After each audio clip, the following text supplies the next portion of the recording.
No, never. Why do you push him? Sir, please. Out. Get out from here. Sir, I say get lost. ମୁଁ ଆପଣଙ୍କୁ ହାତ ଯୋଡ଼ି request କରୁଛି sir ମୋ ଗର୍ଭରେ ଥିବା ପିଲାଟାକୁ ଆପଣ ଅପରେସନ କରେଇ ଦିଅନ୍ତୁ। ହତ୍ୟା କରିବା ମହାପାପ ଆଇନ ବିରୁଦ୍ଧ। একথা তুমি জানিছ না নাই জଣେ ସରକାରୀ ଡାକ୍ତର ହିସାବରେ ମୁଁ ବର୍ଷେ ହେଲା ଜଏନ୍ କରିଛି ଜଣେ ସଚୋଟ ଡାକ୍ତର ହିସାବରେ ଏତେ ବଡ଼ ଅପରାଧ ମୁଁ କରିପାରିବିନି ତମେ ଏଥର ଆସିପାର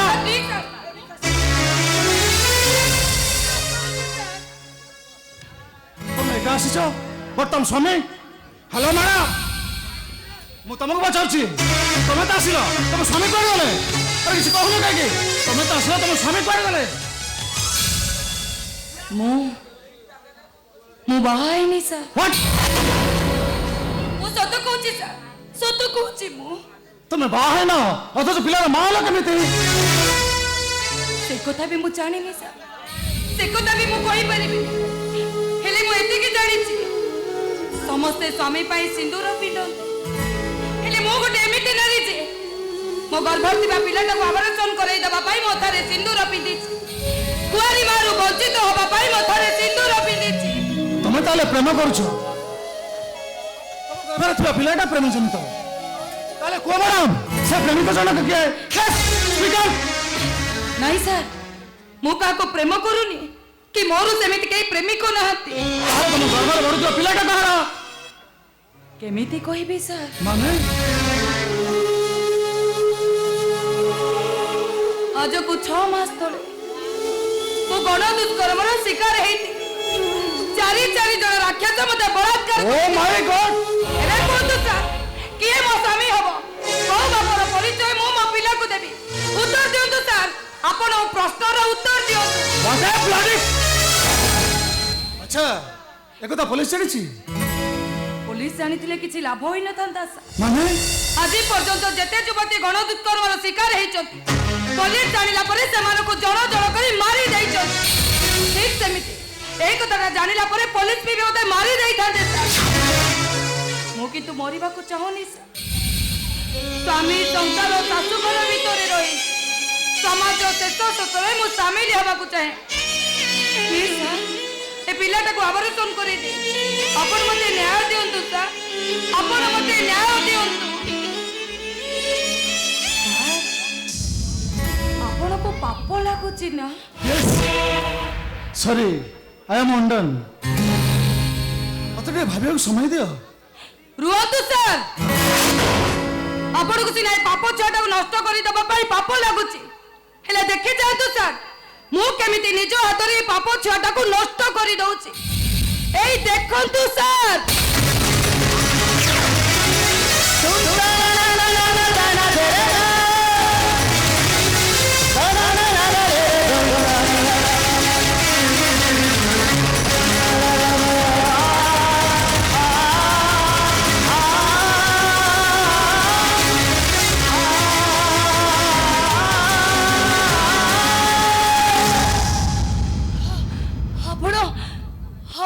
न्याय दियंतु सर आपण मते न्याय दियंतु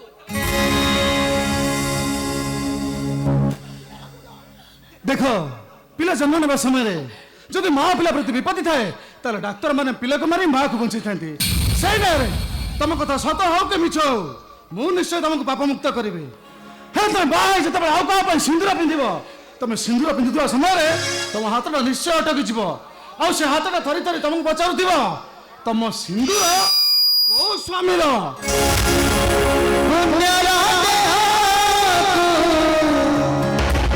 करी कलंकीरा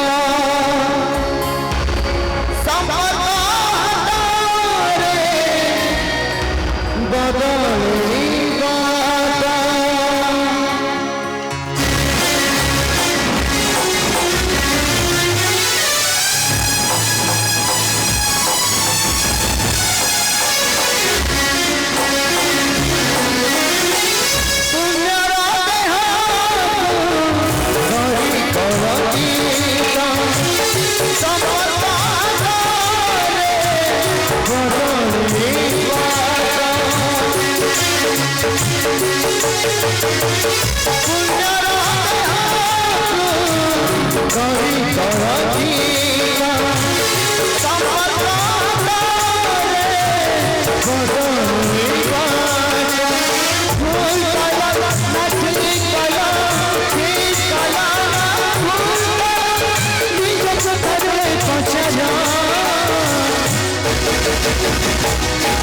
तम सिंदूरा कौशल्या तम सिंदूरा कौशल्या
आदि जानवर आज फाइनाली मल्लु तू अच्छा आज तू तो फाइनाली मल्लु तते ना जमानत पड़े आसलानी तू तो मल्लु आज देखिबू मार के कोक जदी न डाकिची ताले तू मते चिनेबू हला आज और तोर दिन को मोर दिन देखिबू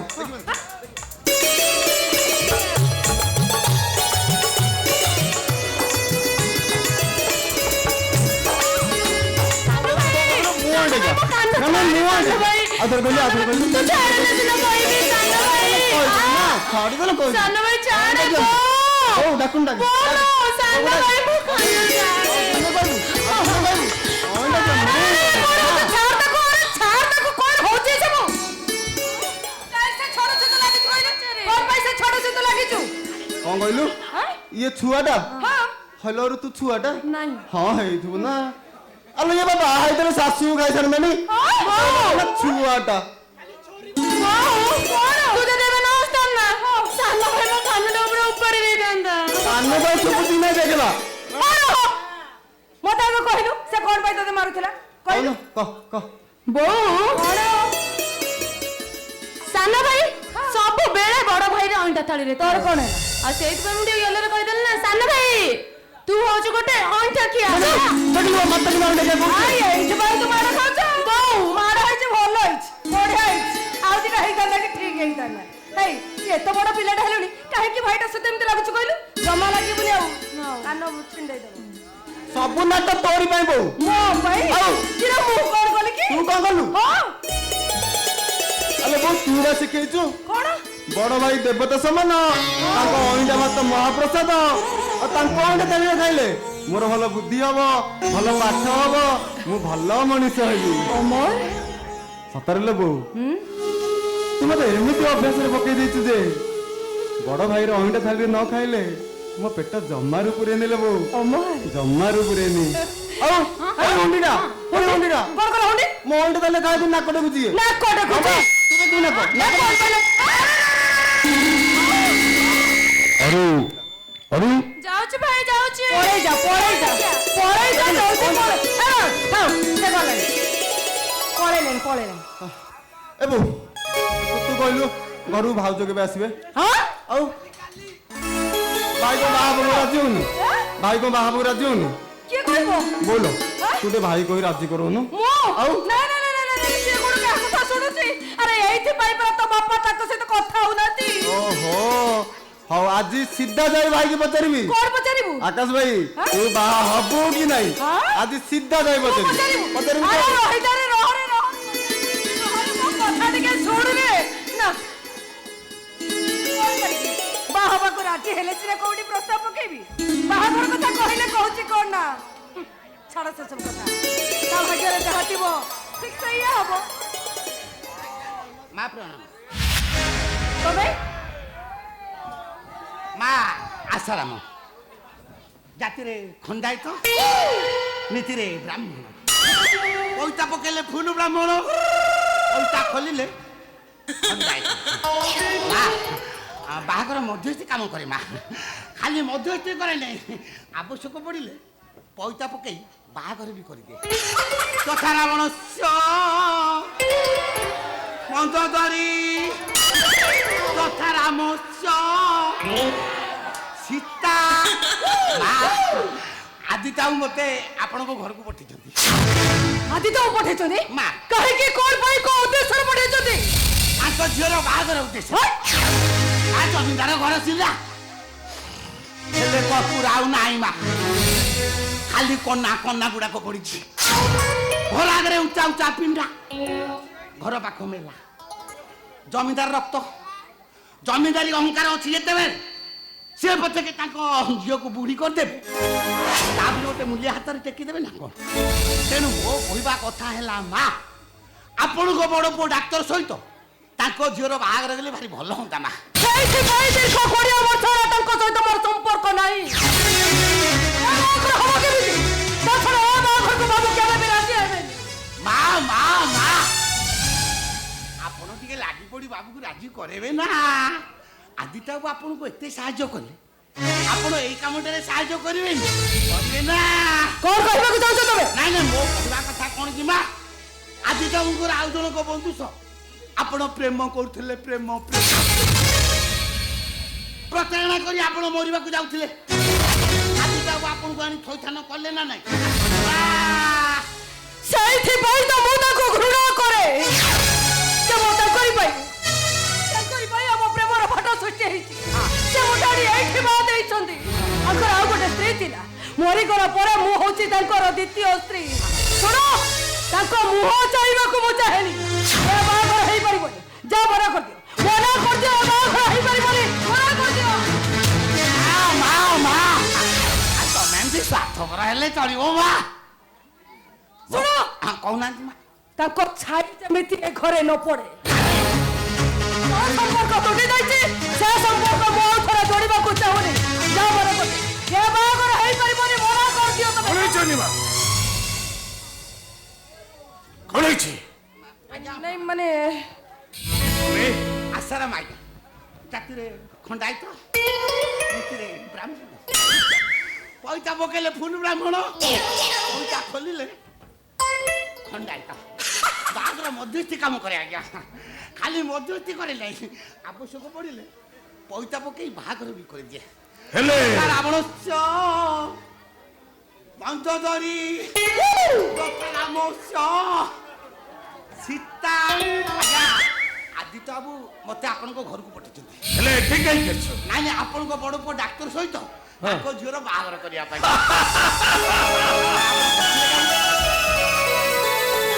ଆରେ ଦୀର୍ଘ 20 ବର୍ଷର ସମ୍ପର୍କ ତୁଟିଲା ପରେ ଆଦିତ୍ୟ ତା ଝିଅ ବିଷୟରେ ମୋ ଘରକୁ ପ୍ରସ୍ତାବ ପଠାଇଛି। ଆଉ ଆଦିତ୍ୟ ବାବୁଙ୍କ କଥା କୁହନ୍ତୁନି, ଆଦିତ୍ୟ ବାବୁଙ୍କର ଆପଣଙ୍କ ପ୍ରଶଂସା ସବୁଠୁ। କଣ ଆଉ ସେ କଥା କହିବି, ନ କହିବା ଭଲ। ଆଗରୁ ଆପଣ ସାଙ୍ଗ ଥିଲେ, ଏବେ ଦି ସମ୍ବନ୍ଧୀ ହେବେ। ସମୟ ଦେଲା ଯେତେବେଳେ ସମ୍ପର୍କଟା ନିବିଡ଼ ହେଇଯିବ ତାପରେ ତ ଫେବିକୁଇକ୍ ଅଠା ବୋଲି ହା ହା ହା ସେ ନିବିଡ଼ ସମ୍ପର୍କର କିଛି ଆବଶ୍ୟକତା ନାହିଁ।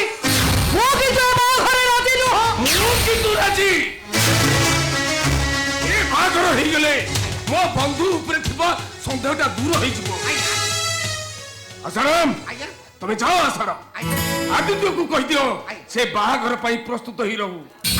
ଆଉ ଶୁଣ ଆସନ୍ତା ତିଥିରେ ଏ ବାହାଘର ଯେମିତି ହୁଏ। ମୁଁ ଆସୁଛି ଆଜ୍ଞା ମୁଁ ଆସୁଛି ବା ହା ହା ହା ଦେଖ ଆଦିତ୍ୟ ତମ ବନ୍ଧୁ ନୁହଁ, ସେ ତମର ଶତ୍ରୁ। କେବଳ ତମରି ପାଇଁ, ମୋ ପାଇଁ କେବଳ ତମରି ପାଇଁ ଆମ ଦୁଇ ବନ୍ଧୁ ଭିତରେ ପାଚେରୀ ଉଠିଛି ପାଚେରୀ। ଆରେ ମୋର ପ୍ରଥମ ସ୍ତ୍ରୀ ମଲା ପରେ ଆଦିତ୍ୟ କଥାରେ ମୁଁ ତୁମକୁ ଦ୍ୱିତୀୟ ବିବାହ କରିଥିଲି। ଆଉ ବିବାହର କିଛି ମାସ ପରେ ମୁଁ ଅନୁଭବ କଲି ଯେ ତମେ ଆଗରୁ ପ୍ରେଗନେଣ୍ଟ ଥିଲ। ସେଇଥିପାଇଁ ମୁଁ ଆଦିତ୍ୟକୁ ଦାୟୀ କରିଥିଲି। ଆଉ ଆଦିତ୍ୟ ସହ ତମର ସମ୍ପର୍କକୁ ନେଇ ତମ ମୋ ଭିତରେ ଝଗଡା ହେଇଥିଲା। ଏବେ ବି ମୁଁ ସନ୍ଦେହରେ ମୋ ଆକାଶ ଆମ ରକ୍ତର ପିଲା କି ଅନ୍ୟ କାହାର ପିଲା। ଆଚ୍ଛା ସତ କୁହ ନିମା, ସତ କୁହ ଆକାଶର ବାପା ଆଦିତ୍ୟ ନୁହେଁ ତ? କିଛି ସମ୍ପର୍କ ନାହିଁ, କିଛି ସମ୍ପର୍କ ନାହିଁ। ଯଦି ସମ୍ପର୍କ ନଥିଲା ତାହେଲେ ଏ ବାହାଘର ହେଇଗଲେ ଅସୁବିଧା କଣ? କିଛି ନହେଲେ ମୋ ଆତ୍ମା ବୁଝିଯିବ ଯେ ଆକାଶ ଆଉ ଆଦିତ୍ୟର ଝିଅ ଏମାନେ ଭାଇ ଭଉଣୀ ନୁହନ୍ତି। ତାପରେ ମୋ ବନ୍ଧୁ ଉପରେ ଥିବା ସନ୍ଦେହଟା ଆପେ ଆପେ ଦୂର ହେଇଯିବ। ମୁଁ ପୁଣି ମୋ ଅନ୍ତରଙ୍ଗ ବନ୍ଧୁକୁ ଫେରି ପାଇବି। ଛାଡ଼ ସେ କଥା। ଆକାଶକୁ କହିଦିଅ ସେ ବାହା ହେବା ପାଇଁ ରାଜି ହେଇଯାଅ। ଆଉ ତା ନହେଲେ ମୋ ମଲା ମୁହଁ ଦେଖିବ, ସେ ମଲା ମୁହଁ ଦେଖିବ।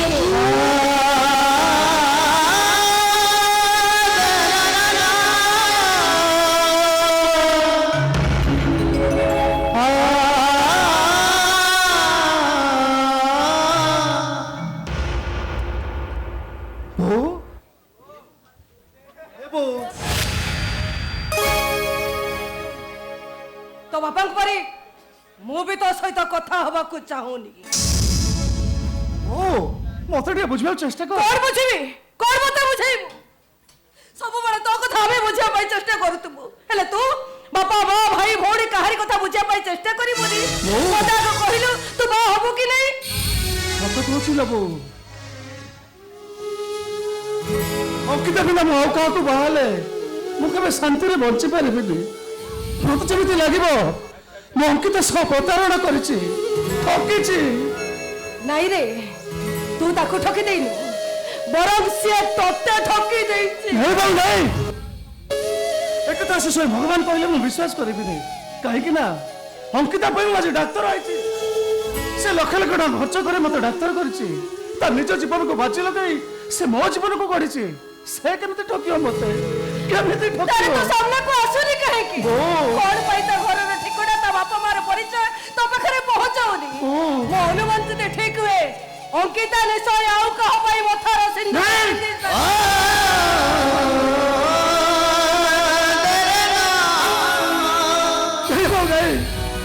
ଅଙ୍କିତା ମୋ ବିନା କାହାକୁ ବାହା ହେଇପାରିବନି।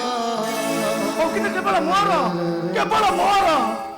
ଆରେ ପାଗଳା, ନାରୀ ମାୟା ବଢି ପାଣି କେତେବେଳେ କୋଉ କୋଳ ଖାଇବ ତାର କିଛି ଠିକ ଠିକଣା ନାହିଁ ରେ।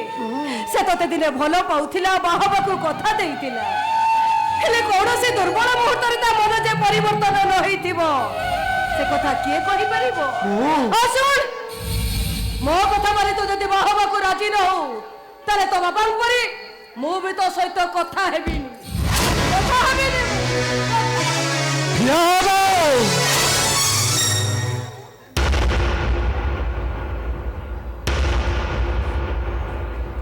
ଏ ଘରର ସମସ୍ତଙ୍କ ଖୁସି ପାଇଁ ମୁଁ ବାହା ହବାକୁ ରାଜି Laba.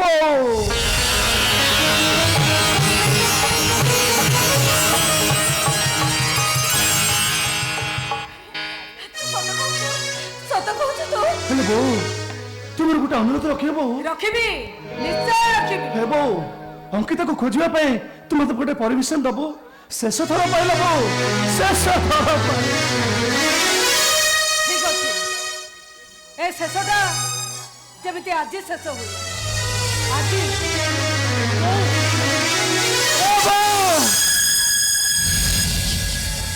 Ankita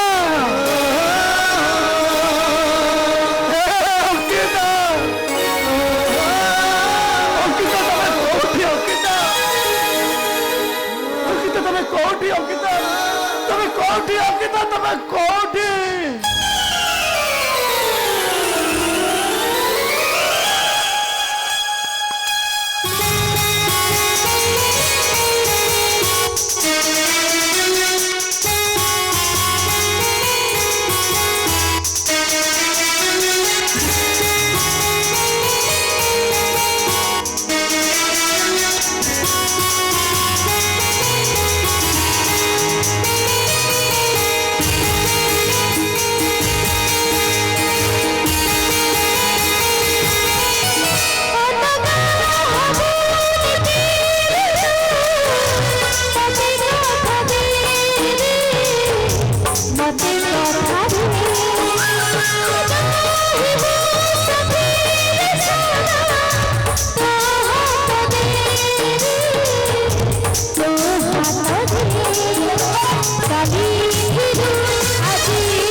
yes I want Ankita ମୁଁ ଅଙ୍କିତାକୁ ଚାହେଁ ଯେମିତି ହେଲେ ମୋତେ ଅଙ୍କିତାକୁ ଆଜି ଖୋଜି ବାହାର କରିବାକୁ ହବ ହଁ ମୋତେ ଗାଡ଼ି ନେଇଯିବାକୁ ହବ Yes I must drive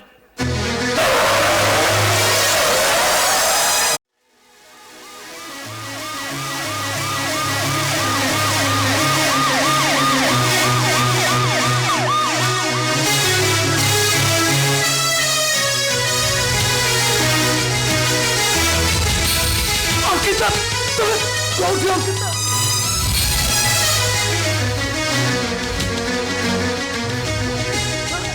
Ankita Ankita तुम को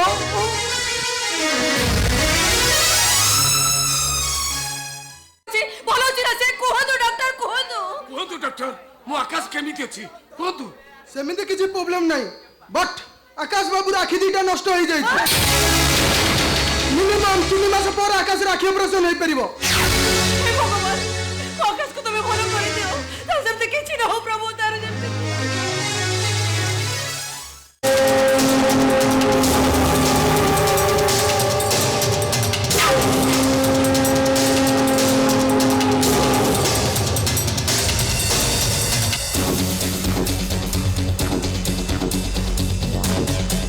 ଆଜ୍ଞା ସବୁ ଓଲଟୁ ପାଲଟା ହେଇଗଲା ଆଜ୍ଞା ସବୁ ଓଲଟୁ ପାଲଟା ହେଇଗଲା ଓ କଥା ଶୁଣ ଆପଣଙ୍କ ଭାବି ଯୋଉ ଆକାଶ କଥା କହୁଛି ଆଜ୍ଞା ଗାଡି ଆକ୍ସିଡେଣ୍ଟରେ ଦିଟାଙ୍କ ଆଖି ନଷ୍ଟ ହେଇଗଲା ଆଜ୍ଞା କଣ ଆପଣ ହସୁଛନ୍ତି କଣ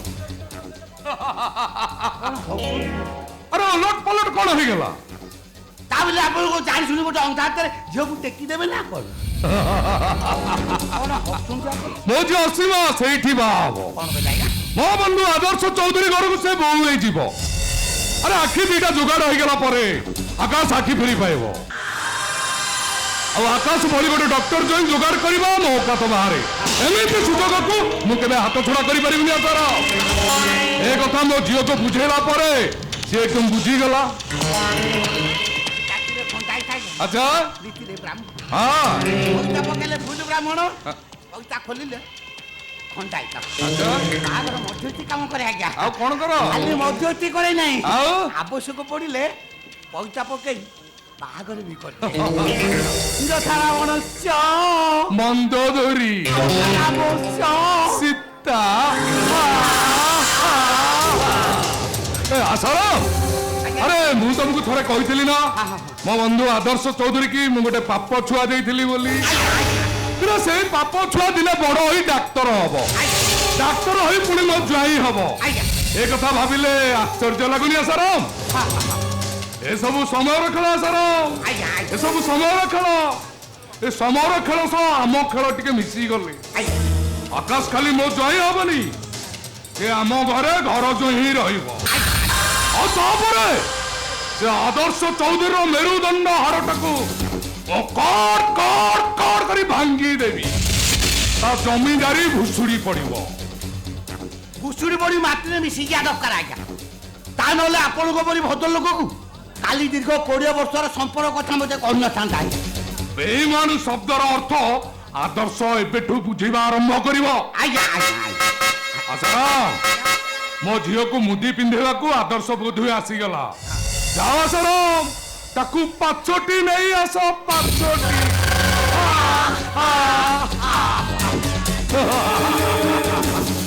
ମୁଁ ଆଦିତ୍ୟ ପଟ୍ଟନାୟକ ସମୟ ଖାଲି ମୋ ସହିତ ଖେଳେନି ମୁଁ ବି ସମୟ ସହିତ ଖେଳିପାରେ ସମୟ ବଳବାନ ହେଲେ ମଣିଷ ହାରିଯାଏ ଆଉ ମଣିଷ ବଳବାନ ହେଲେ ସମ ବି ହାରିଯା।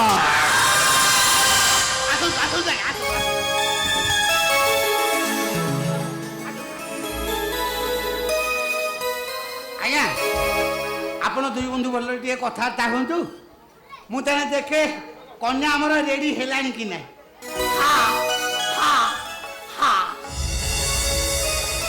ଆଦିତ୍ୟ, ଆମ ଭିତରେ ସମ୍ପର୍କ ତୁଟି ଯିବାର ଦୀର୍ଘ 20 ବର୍ଷ ପରେ ପ୍ରଥମେ ମୁଁ ତୋ ଘରକୁ ଆସିଛି। ଆରେ ମୁଁ ଜାଣେ ତୁ ମୋ ଉପରେ ରାଗ ଅଭିମାନ କରି ମୁହଁ ବୁଲେଇ ଠିଆ ହେଇଛୁ।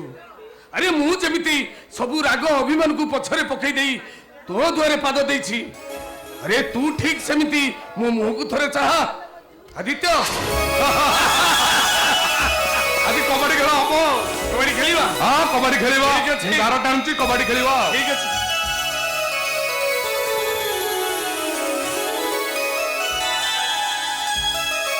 ଏ କବାଡି କବାଡି କବାଡି କବାଡି।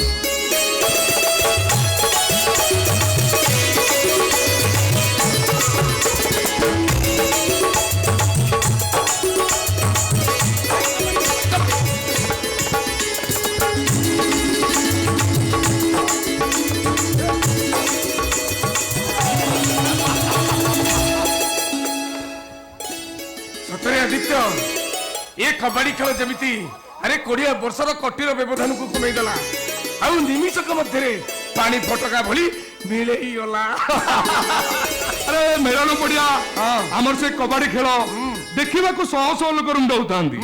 ଆମ 2 ଜଣ କେହି କାଠାରୁ ଜିତି ପାରୁନଥିଲେ। ଆମ ବନ୍ଧୁତାକୁ ସମସ୍ତେ ତାରିଫ କରୁଥିଲେ, ତାରିଫ।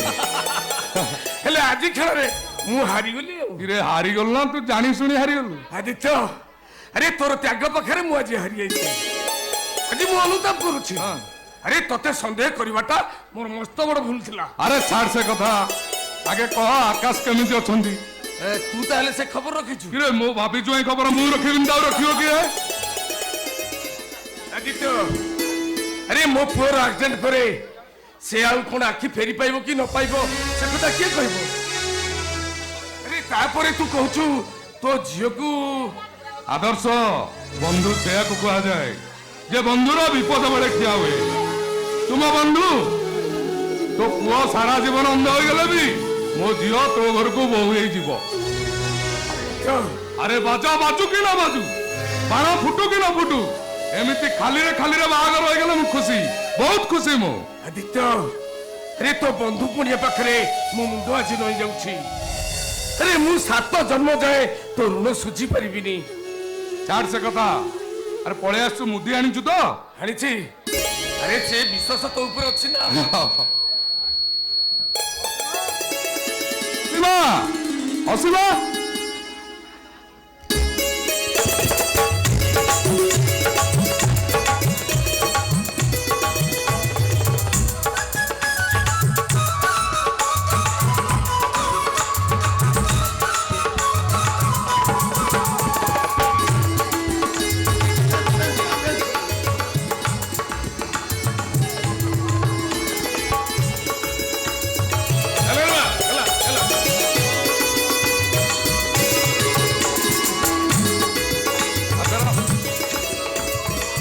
ଆଦର୍ଶ ତୋର ବହୁ ପସନ୍ଦ ହବା ପରେ ଆମେ 2 ବନ୍ଧୁ ଟିକେ ତୋଟା ଆଡେ ଯିବା, ବୁଲି ଆସିବା। ଆମେ କେଇ ବର୍ଷ ହେଲା ବସିନେ ତ, ଆଜି ଟିକେ ସାଙ୍ଗ ହେଇ ବସିବା। ଠିକ ଅଛି।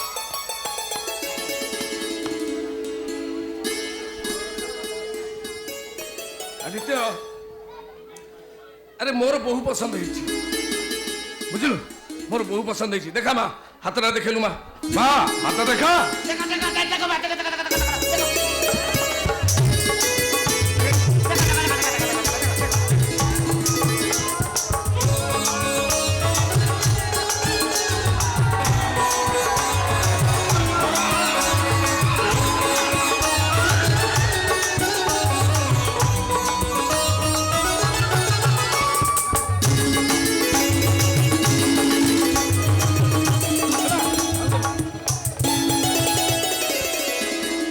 ଆଦିତ୍ୟ, ମୁଁ କଣ କହୁଥିଲି କି? ହଁ ଆରେ ମୋ ଅଗଣାରେ ବେଦି ବନ୍ଧା ହବ, ଆଉ ତୋ ଝିଅ ସବାରେ ବସି ମୋ ଘରକୁ ଯିବ।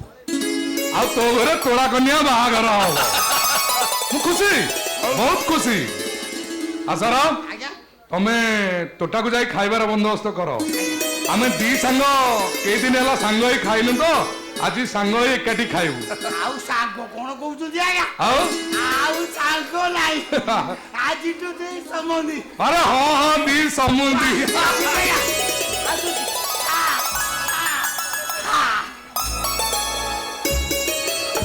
हेलो माँ तू अब कहीं की ठहरी रही कबड्डी खेली चलो समझी चलो चलो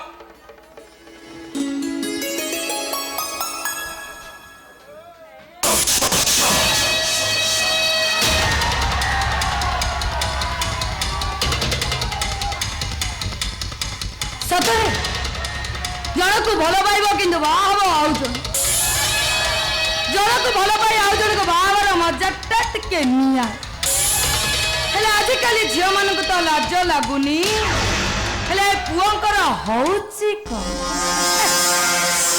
ମାଇଚିଆ କୋଉଠିକା ଅସୀମା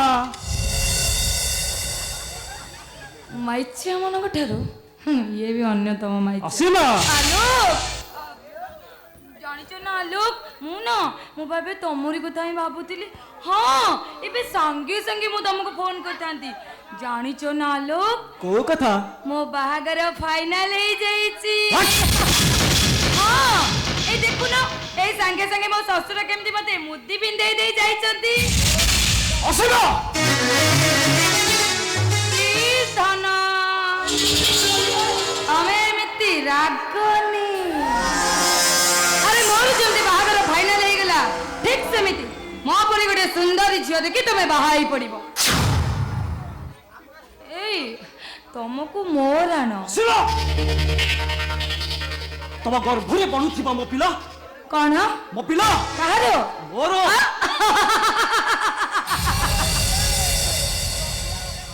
ଆଉ କଣ ଅଛି ଅସୀମା ନାଇଁ ବା ମାନେ ମାନେ ହସ୍ପିଟାଲ ଯାଇ ଗଣ ଦୁଷ୍କର୍ମର ଶିକାର ହେଇଛି ବୋଲି ଡକ୍ଟରଙ୍କ ଆଗେ ମିଛ ଅଭିନୟ କରି ସେ ପିଲାଟାକୁ ମୁଁ ଅପରେସନ କରି ଦେଇଛି ଅସୀମା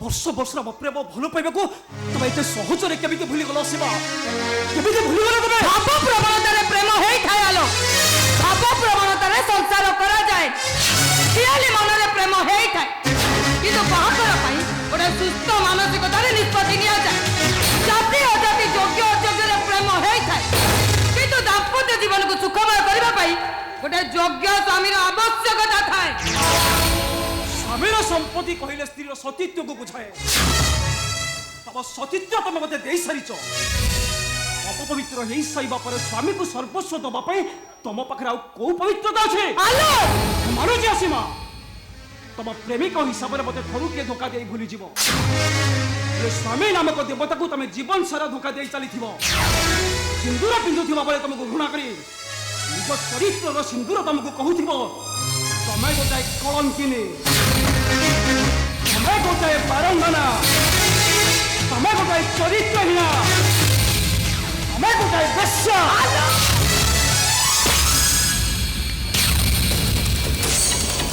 ପ୍ଲିଜ ଧନ ତମେ ଏମିତି ରାଗନି ତମକୁ ବାହା ହବାର ଅଧିକାର କେବଳ ମୋର ଅଛି ଆଜି ଏଇଠି ତମେ ମୋ ସହିତ ଯିବ ମୋ ସହିତ ଯିବ ତମେ ଆସ ଆସ ମୋ ସହିତ ଆସ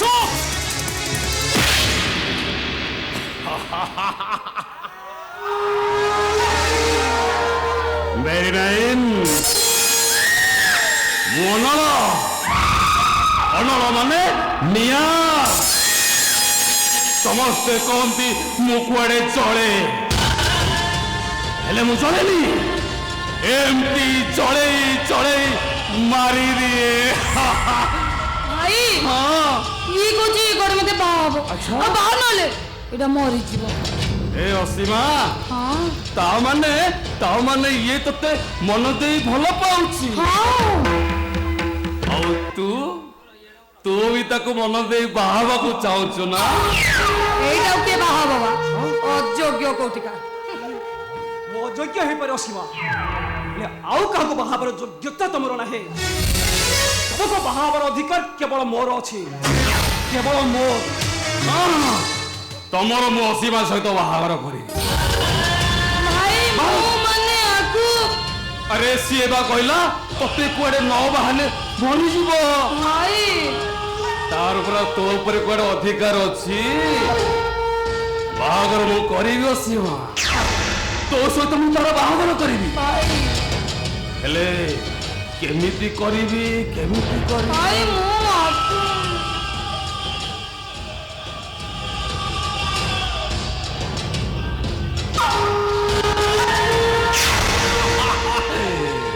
असीमा बाहागर करिबा हेले से पुराण मंत्रटा तथा धृतराष्ट्रस्य गांधारी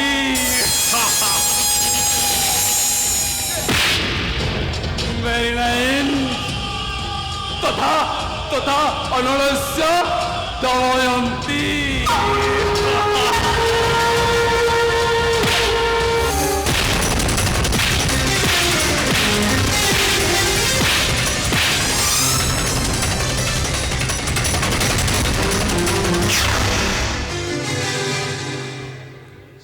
शेष थर पे मु तुमको पचारुची असीमा कुह असीमा कुह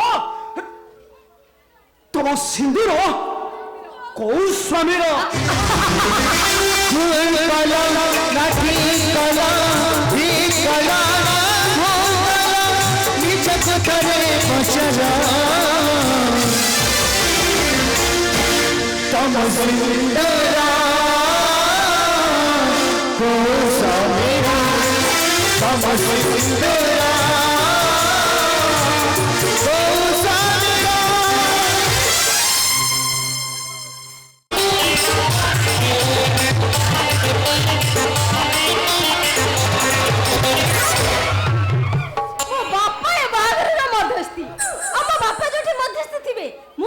भोजी खाइबाकू जाए बापा कहथिले तो बयस हेलानी आउ आसीबुनी मु कहली एइथर को शेष इलो मालो बासर घर बासर से जो की सजा हेछि आज आकाश भाई को बासर राती सजा से देखि मोर भारी इच्छा होछि हेले कोन होबो जे मु तो एका नायिका से हेला मोरा प्रेमिका अनामिका नायिका से हेला मोरा प्रेमिका सुना सुना सपना रे मन मन भावना रे सुना सुना सपना रे मन मन भावना रे नीति से बजाए पादर पाउची आउ कानर झुमुका कानर झुमुका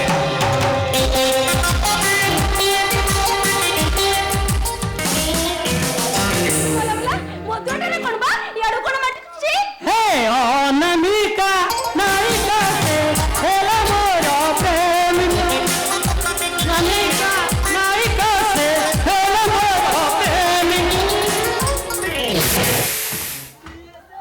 कोन माइलो आ कोन पूजा करथांती मु तम प्रेमिका नै नै मु तम प्रेमिका मते देखि कोन बोलछ अनामिका नायिका से हेला तारा प्रेमिका हे मो ना अनामिका हे अनामिका नायिका से हेला मोरा प्रेमिका एटा आकाश भाई को बासर घर मते पिता मेठी काई गेसछ एठी गई गेसी हाँ। ए घर को मो ए घर को मो फुलरे सजेछि तमे सजेछ ए बासर घर बासिया पई स्प्रे पकेया को भूली जाइथिली स्प्रे पकेया को आस ता छड़ा आज रिसेप्शन टा छड़ा पीउ पुटिया अधिक के पी देछि आखी को ठीक से देखा जाउनी अच्छा कहलो बासर बेड़टा कोठी सेठी तमे मिछा कहछ मिछ कहूची हे तमे मिछा कहछ कोन मिछ कहली बेड़टा सेठी नाही बासर बेड़टा अछि एठी बेड़टा सेठी माने मु स्प्रे पकेबी सेठी एटा एमिति छतरा ଅଭଦ୍ରଟା ଅନାମିକା କହିଲି ପୁରା ବେଡଟା ସେଇଠି ବେଡଟା ଯଦି ସେଇଠି ତାହେଲେ ତକିଆ ଦିଟା ଏଠି କେମିତି ରହିଛି ତକିଆ ଦିଟାରୁ ଜଣା ପଡୁଛି ବେଡଟା ସେଇଠି ବେଡଟା ସେଇଠି ମାନେ ମୁଁ ସ୍ପ୍ରେ ପକେଇବି ସେଇଠି हे अनामिका नहीं कैसे हेलो अनामिका नहीं कैसे हेलो मोरो अनामिका नहीं कैसे ହାତ ଛାଡ଼ ମୋ ହାତ ଛାଡ଼ କହୁଛି କାଳେ କିଏ କୋଉଠି ଦେଖି ନବ ଛାଡ଼ ମୋ ହାତ ଆମର ହେଇ ଅରୁ ଆଜି ହଉଛି ରିସେପ୍ସନ ସମସ୍ତଙ୍କ ବ୍ୟସ୍ତ ଅଛନ୍ତି ଏ ଅରୁ ଆଜି ଆମେ ସୁଯୋଗ ହାତ ଛଡ଼ା କରିବାନି ଅରୁ ଦେଖୁନ ସମସ୍ତଙ୍କର ବ୍ୟସ୍ତ ଆମେ ଆମ କାମରେ ବ୍ୟସ୍ତ ରହିବା ଅରୁ ନାଇଁ ଆମର ଭାଇ ଛାଡ଼ ମୋ ହାତ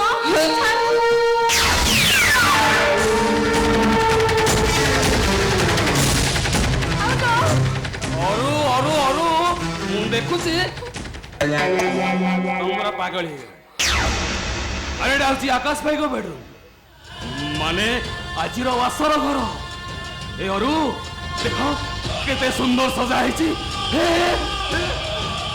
ଚନ୍ଦନ ମହକର ବାସ୍ନା ତା ଭିତରେ ରଜନୀଗନ୍ଧାର ବାସ୍ନା ଭେରି ନାଇସ୍ ଏ ଅରୁ ଆକାଶ ଭାଇ ଏବେ ବାସନ ବେଡକୁ ଆସିବାକୁ ଆହୁରି ଢେର ସମୟ ବାକି ଅଛି ଆଉ ସେପଟେ ମୋ ଭଉଣୀ ମାନେ ତମ ଭାଉଜକୁ ସବୁ ଗେଷ୍ଟ ମାନେ ଜଗି ରହିଛନ୍ତି ଆକାଶ ଭାଇଙ୍କ ଅନୁପସ୍ଥିତିରେ ତମ ସାନ ଭାଇ ଅମର ଆଉ ମୋ ଭଉଣୀ ମାନେ ତମ ଭାଉଜ ଗିଫ୍ଟ ସବୁ ଗ୍ରହଣ କରୁଛୁ ଆସରୁ ଆମେ ଟିକେ ମନ ଭରି ପ୍ରେମ କରିବା ତମରି ପାଇଁ କେବଳ ତମରି ପାଇଁ ତମେ ମତେ ଏମିତି ପାଗଳ କରି ରଖିଛ ଯେ ମୁଁ ସବୁ କିଛି ଭୁଲି ଯାଉଛି ସେପଟେ ସେମାନେ ମତେ ଖୋଜୁଥିବେ ମତେ ଯିବାକୁ ହବ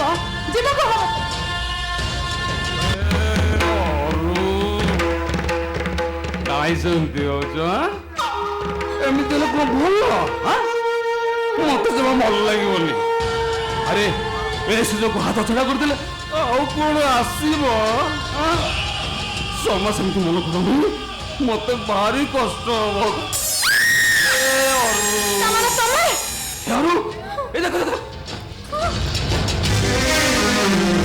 ଏ ଦେଖୁଛ ନା ବାସର ଘର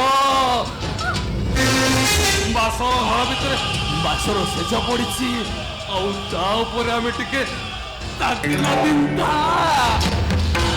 ଆମେ ଟିକେ କଡ଼ିଯିବା ନାଇଁ ଅନଳ ଭାଇ ଏସବୁ ଜମା ଠିକ ହଉନି ମତେ ଯିବାକୁ ଦିଅ ମତେ କାହିଁ ତୁ ହଉଛ କହିଲ ମୋ ମନ ଭାରି କଷ୍ଟ ହବ ଆସ ତାପରେ ଆମେ ଟିକେ କଡ଼ିବା କେହି ଆସିବେନି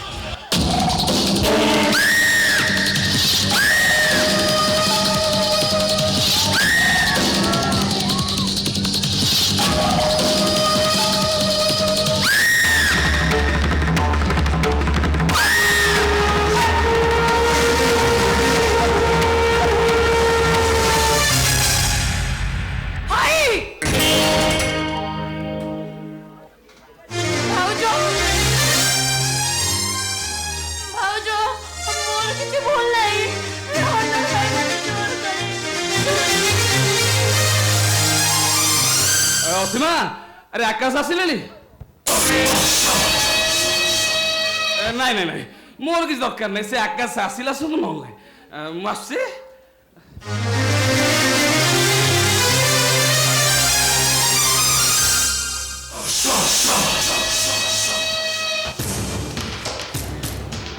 ଆଜି ହଉଛି ଆମର ବାସ ଆଖିର ଯନ୍ତ୍ର ପାଇଁ ଆକାଶ ହସ୍ପିଟାଲ ଚାଲି ଦିନକ ପରେ ଫେରିବା କଥା ଆଜି ସନ୍ଧ୍ୟା ପର୍ଯ୍ୟନ୍ତ ବି ଫେରି ପାରି ଶେଷରେ ମୋ ଦିଅ ରାମ ମୋ ସହିତ ମିଶି ଗେଷ୍ଟ ମାନଙ୍କଠୁ ଗିଫ୍ଟ ଗ୍ରହଣ କଲେ ମୋ ବାପା ଭାଇ ଜାଣିଛି ଅନ୍ଧତା ସହିତ ମୋର କାହିଁକି ବାହାଘର କଲେ ମୁଁ କିଛି ବି ବୁଝିପାରୁ ମୋର ଇଚ୍ଛା ହଉଛି ଏଇ ମୁହୂର୍ତ୍ତରେ ଘର ଛାଡି ଚାଲି ଯାଆନ୍ତି ନାଇଁ ବାବା ତୁ ସେମିତି କହନା ସେମିତି କହି ମନ ଦୁଃଖ ଜମା କହନି ମୁଁ ମାନୁଛି ତ ମନ ଗୁଡ଼ା ନିଶ୍ଚୟ ହେଇଛି କାହିଁକି ମନ ଗୁଡ଼ା କଷ୍ଟ କହିଲୁ ତାଙ୍କ ଦେହ ଯଦି ତ ଅସୁସ୍ଥ ଥିଲା ए सब आयोजन करबा कोन दरकार थिला न करथिला गाँ लोके कोन कहिताते पुओ बाहागर कले भोजे टिके खाइबा को देले साई पड़िसा बंधु बांधव कोन सब कहिताते कहिलु छाड़ से सब कथा आकाश आसी पहुंची गलेनी तू जम्मा व्यस्त न संगे संगे मु तो पाखरे पहुंचे देली हैला जम्मा व्यस्त होनी संगे संगे पहुंचे दोसी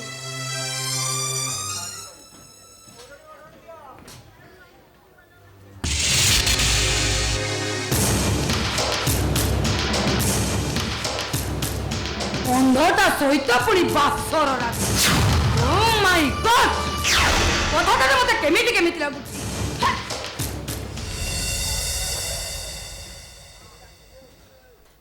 भाउज भाई रहिले आसुछ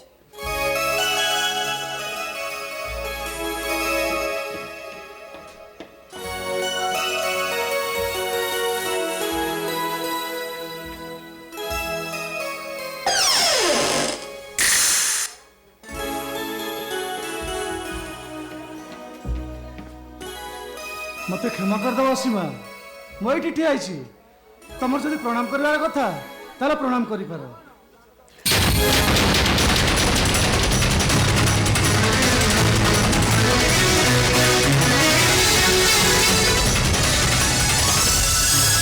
असीमा मत लगुच तुम मो पर निश्चय रागी एत रागिछ जे मो सहित कथा हाँवाई तुम घृणा लगुच असीमा असीमा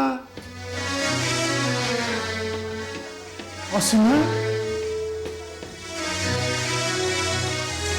असीमा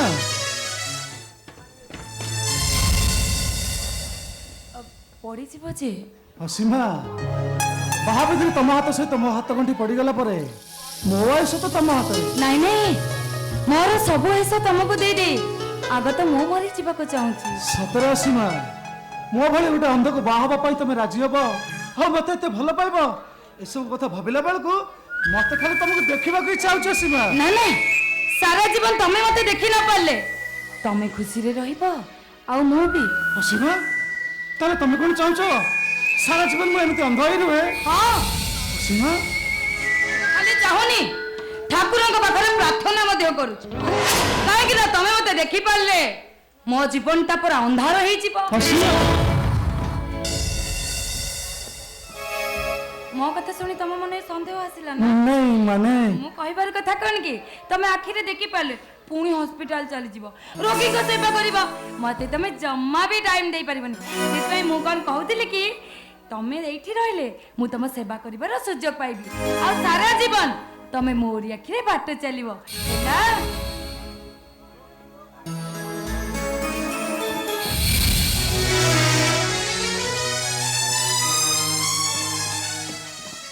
सतरे you are great Rasima you are great मत लगुच तुम जन निश्चय साइकोलोजी झील कहीं तुम मन सहित मो मन निश्चय मिसब मु कौन कहती कि असीमा तुम जब किसी न भाव आज भले रात पुणी आउ थे आसो जो दिन मुझे तुमको मन खोले देखेबी ए असीमा तो मन किसी सन्देह आसुनी तो तम मन जदि सन्देह आसुनी ताले मो मन सन्देह कहीं आसबो तुम गोटे काम कर मुझे तुम पाखे रही तुम छटपट हम और मु भी छटपट हेबी ना तुम शांति शोपर ना मु शांति शोपरि मु कौन कहती कि तुम मन जब किसी न पाब यही रात पुणी आउ थे आसो से दिन पर्यंत आमको अपेक्षा करा पड़ो हे असीमा तुम गोटे काम कर तुम ये शोपड़ मु अमर गोटा कि शोपड़ी शोपड़ी सुन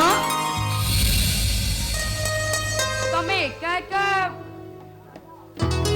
असीमा आखि बुझी जो चले सी है षठी घर और बाहब जे मुझे जो चली आसी आखि मोर कौन दरकार असीमा तुम शोपड़ तुम मु अमर गुड़ा कि शोपड़ी शोपड़ तुम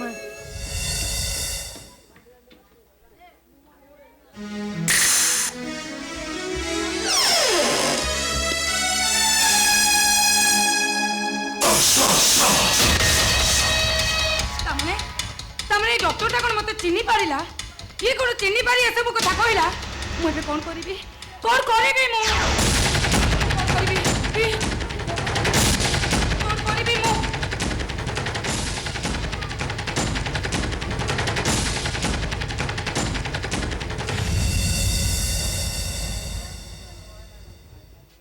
ଭାଉଜ କଣ ହେଲା ଭାଉଜ? ଭାଇ ଏମିତି ହଠାତ୍ ବାସର ଘର ଛାଡି ଚାଲିଗଲେ?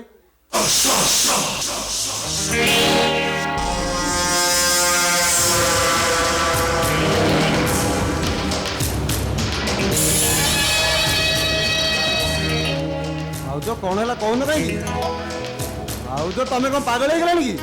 ପାଗଳି ହେବାକୁ ଯାଉଥିଲି, ଏବେ କିନ୍ତୁ ଆଉ ପାଗଳି ହେବିନି। ଭାଉଜ ବାସ ରାତିରେ ଯୋଉ ପୁରୁଷ ବାସର ଘର ଛାଡି ଚାଲିଯା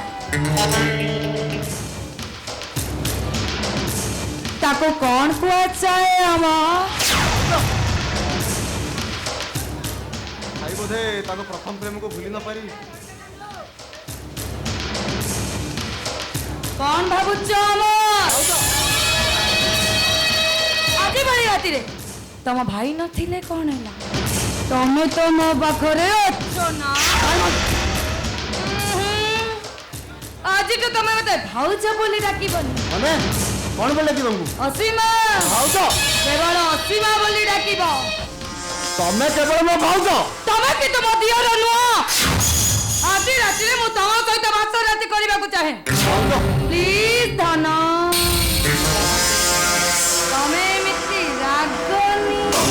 ଭାଉଜ ଏସବୁ କରିବା ପାପ ଭାଉଜ। ପାପ ନୁହେଁ, ସବୁ ହଉଛି ପୁଣ୍ୟ। ଘରେ କହିଲି ନା ମୁଁ ତମ ସହିତ ଭାତ ରାତି କରିବାକୁ ଚାହେଁ। ତମେ ମୋ ଭାଉଜ,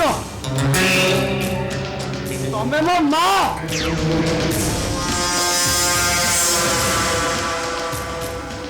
ନାରୀ ଛାତିରୁ ଯିଏ ବିଷ ପିଏ ସିଏ ହଉଛି ସ୍ୱାମୀ। ନାରୀ ଛାତିରୁ ଯିଏ ଅମୃତ ପିଏ ସିଏ ହଉଛି ସନ୍ତାନ। ତମେ କିନ୍ତୁ ସେ ଅମୃତ ପିଇବା ବୟସରେ ନାହ। ମୁଁ ଯାଉଛି ଭାଇଙ୍କୁ ଡାକିଦେବି।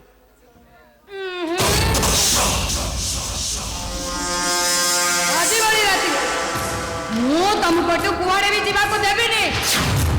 ଆଉ ତମେ ଯଦି ରାଜି ନ ହୁଅ ମୁଁ ତମ ସହିତ ଜୋର ଜବରଦସ୍ତ କରିବା ପାଇଁ ବାଧ୍ୟ ହୁଏ। ନା ଭାଉଜ, ଭାଉଜ ପ୍ଲିଜ ଛାଡ଼ିଦିଅ ଭାଉଜ।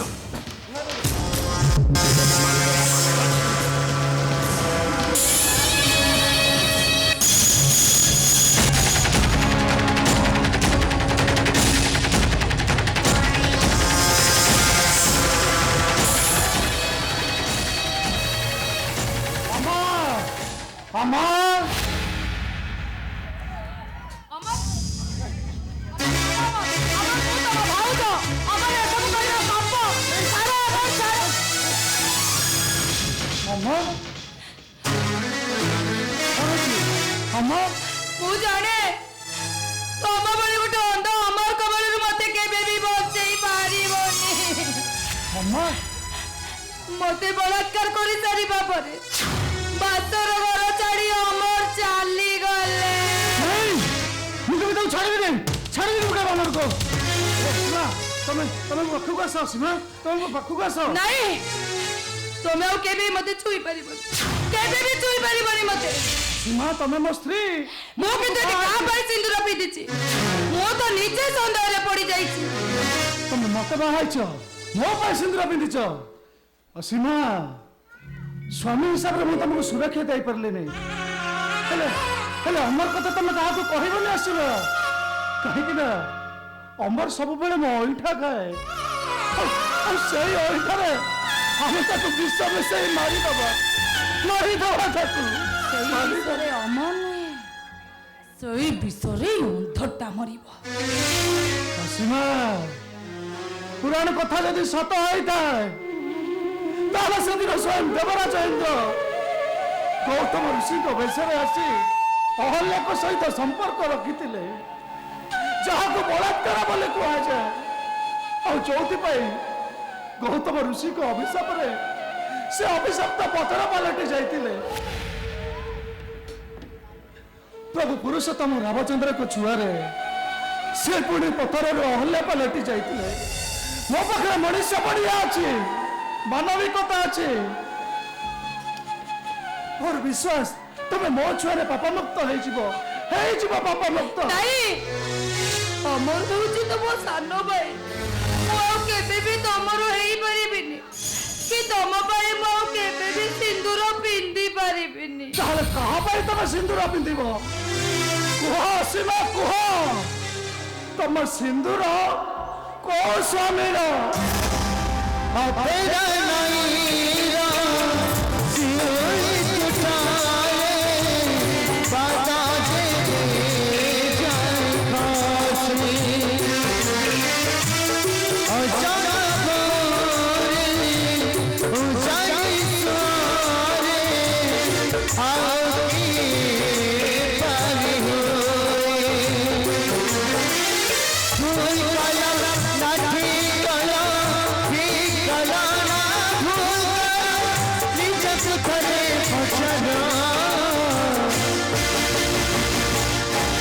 तम सुंदरा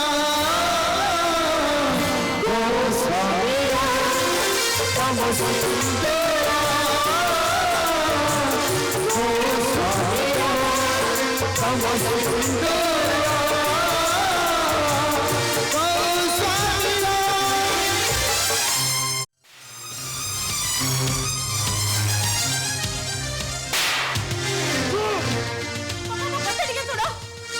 ବାହାରେ ମୋ ଘରୁ ବାହାରେ। ବାପା ଅଙ୍କିତା, ତତେ ତ ବାପାର ରାଣ, ଚୁପଚାପ ସେ ଠିଆ କରୁଛି। ବାହାରେ ମୋ ଘରୁ ବାହାରେ କହୁଛୁ। ବାପା ଆରେ କାହାକୁ ବାପା ବୋଲି କହୁଛୁ? ତୁ ଯଦି ମୋ ରକ୍ତରୁ ଜନ୍ମ ହେଇଥାଉ, ଆଜି ଏଇ ମୁହୂର୍ତ୍ତରେ ତୁ ବିଷ ପିଇ ମରିପାରିବୁ। ମରିପାରିବୁ ବିଷ ପିଇ। ଏଇ ଥରକ ପାଇଁ ମତେ କ୍ଷମା କରିଦିଅ ବାପା, ଏଇ ଥରକ ପାଇଁ ମତେ କ୍ଷମା କରିଦିଅ, ଏଇ ଥରକ ପାଇଁ ମତେ କ୍ଷମା କରିଦିଅ। କ୍ଷମା? ଆରେ ସାନ ଭଉଣୀଟା କୋଉ ଗୋଟେ କମ୍ପାନୀ ଚାକିରି କରି ଏ ପରିବାର ପୋଷୁଛି, ଆଉ ତୁ ଖାଇ କରି ବୁଲୁଛୁ। ପ୍ରେମ କରିବୁ, ବାହା ସାହା ହୋଇ ସଂସାର ଚଳେଇବାର ତୋର ତାକତ ଅଛି।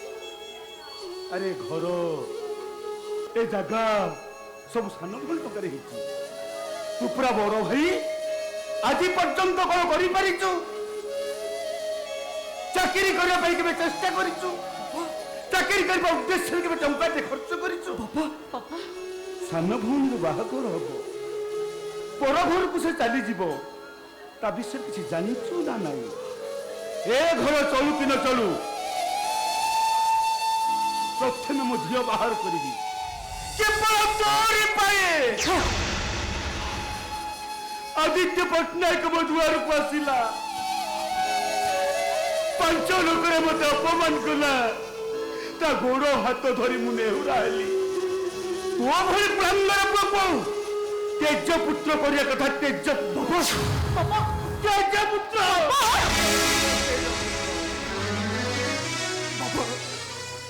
ଏଇ ଥରକ ପାଇଁ ମତେ କ୍ଷମା କରିଦିଅ ବାପା, ଏମିତି ଭୁଲ ଆଉ କେବେ ହବନି। ଏଇ ଥରକ ପାଇଁ ମତେ କ୍ଷମା କରିଦିଅ।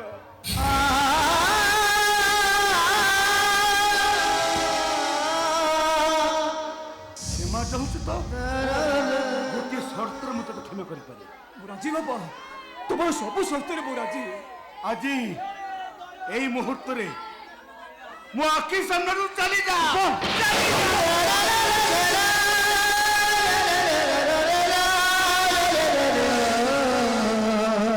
ହୋଟେଲରେ ଯାଇ ବାସନ ମାଜେ, ଟିକେ ଗ୍ୟାରେଜରେ ଯାଇ ଗାଡି ସଫା କରେ, ନିଜ ଗୋଡରେ ଠିଆ ହବା ପାଇଁ ଚେଷ୍ଟା କରେ, ନିଜ ଭଲ ମଣିଷ ହବା ପାଇଁ ଚେଷ୍ଟା କରେ। ଯୋଉଦିନ ତୁ ଭଲ ମଣିଷ ହେଇଯିବୁ, ଏ ସମାଜ ତତେ ସ୍ୱୀକୃତି ଦବ, ସେଇଦିନ ଭଲ ଝିଅ ଦେଖି ତତେ ବାହା କରିଦେବେ। ଚାଲିଯା ତୁ, ଚାଲିଯା, ଚାଲିଯା। ଚାଲିଯିବି, ଚାଲିଯିବି ମୁଁ।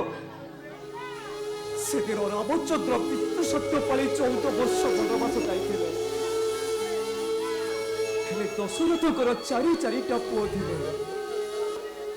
ଦଶରଥ ରାମଚନ୍ଦ୍ରକୁ ଏତେ ଭଲ ପାଉଥିଲେ ଯେ ଶେଷରେ ତାଙ୍କୁ ଝୁରି ଝୁରି ସେ ମରିଗଲା।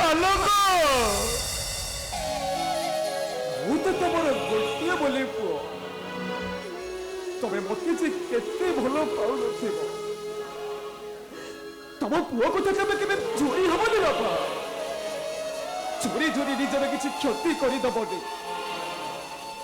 ତମର କିଛି କ୍ଷତି ହବା ଆଗରୁ ତମେ ଭାବି ନେବ ଯେ तो पुओटा मरी जाए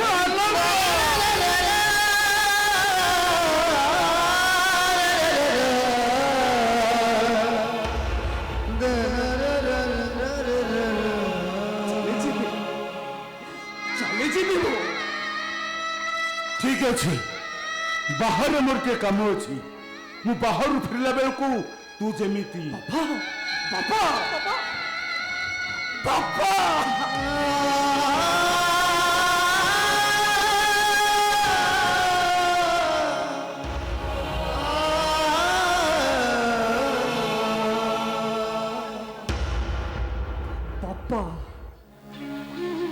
बारे बाटो जे पिला मानक पादरे कंटा न फुटिबा पई गोटे बाटो हेई जाए से बापा बारे पाहाच पिला माने आगको जीवा पई जे निजे गोटे पाहाच हेई जाए से बापा पिता बापा फेरी बागर को चली जीवी मो चली जीवी भाई पाखरे पैसा अछि अच्छी बिचा कहछ तो मो पाखे पैसा न थाओ ताठाऊ तो मूल्यवान संपत्ति मो पाखे अच्छे आउ से मूल्यवान संपत्ति है मो बापा को आशीर्वाद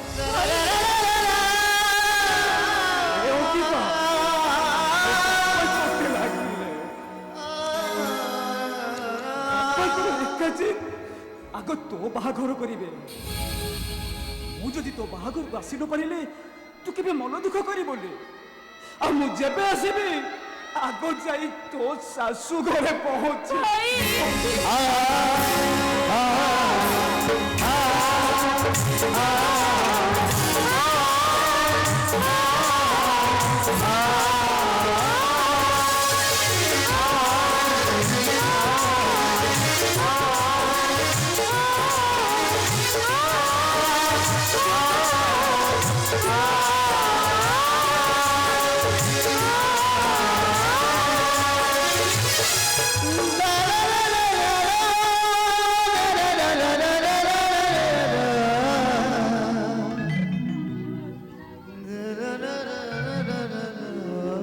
बापांकर गोटाई चीज से झियो बाहा घर करिबे हेले मो कहा को बाहा हेबी केबे बाहा हेबी मो नारी सिंदूर पिंधिले सकाळ हुए सभी देवता नाली सूरज है स्त्री कपाल आकाश रे उदय होती हेले मो कपाल आकाश रे जे सूरज उदय हे परिबनी एक कथा मो बापा को केमिति बुझेइबे मु किंतु बुझेई देवी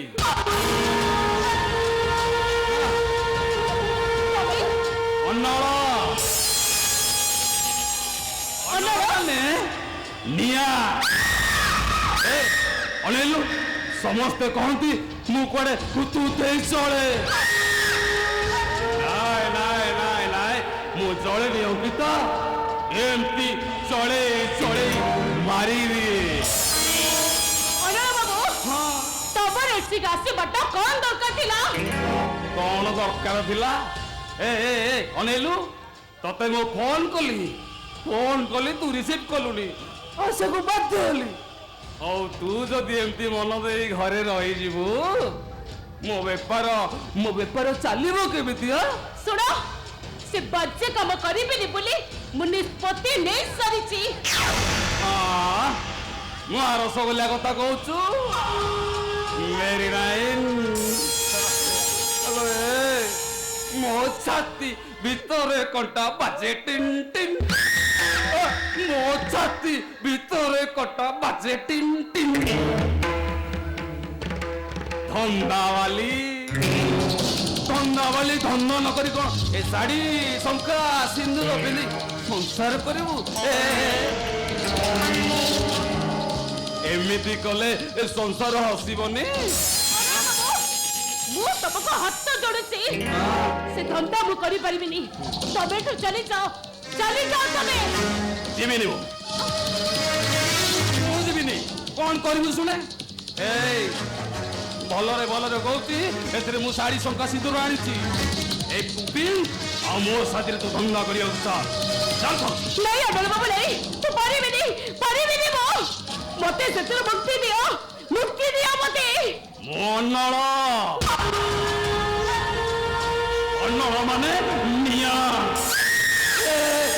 ଅନେଇଲୁ ସମସ୍ତେ କହନ୍ତି ମୁଁ କୁଆଡେ ଚଳେ ହେଲେ ମୁଁ ଚଳେନି ଏମିତି ଚଳେଇ ମାରିଦିଏ ଭଲରେ ୟାକୁ ପିନ୍ଧିବୁ ନା ମୁଁ ତତେ ଜୋର କରି ପିନ୍ଧେଇ ଦେବି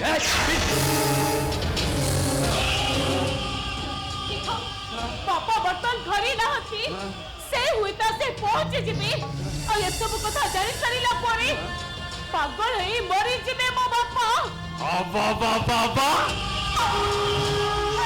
କଥା ହେଇଲ ଆଉ ମୁଁ ଯଦି ତୋ ବାପାକୁ ସବୁ ମନ କଥା ବୁଝେଇ କହିଦିଏ ନାଇଁ ପ୍ଲିଜ ମୋ ବିଷୟରେ ମୋ ବାପାଙ୍କୁ କିଛି କୁହନି ପ୍ଲିଜ ତାହେଲେ ତିନି କାହିଁକା ନାଇଁ ପିଇ ଦେଖୁ मेरी नाइन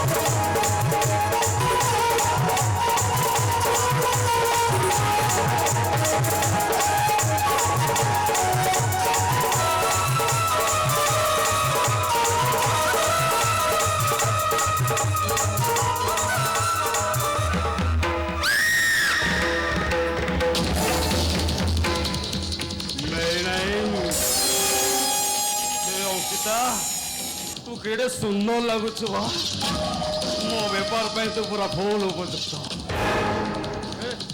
ए सुन सुन सुन तो बापा आसवा आगु ए जगह छाड़ चल जा चाल कहूँ मेरी नाइन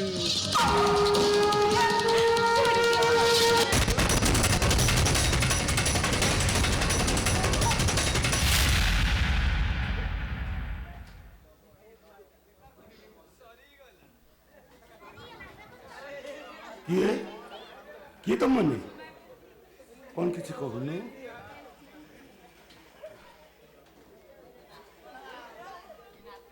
अंकिता तू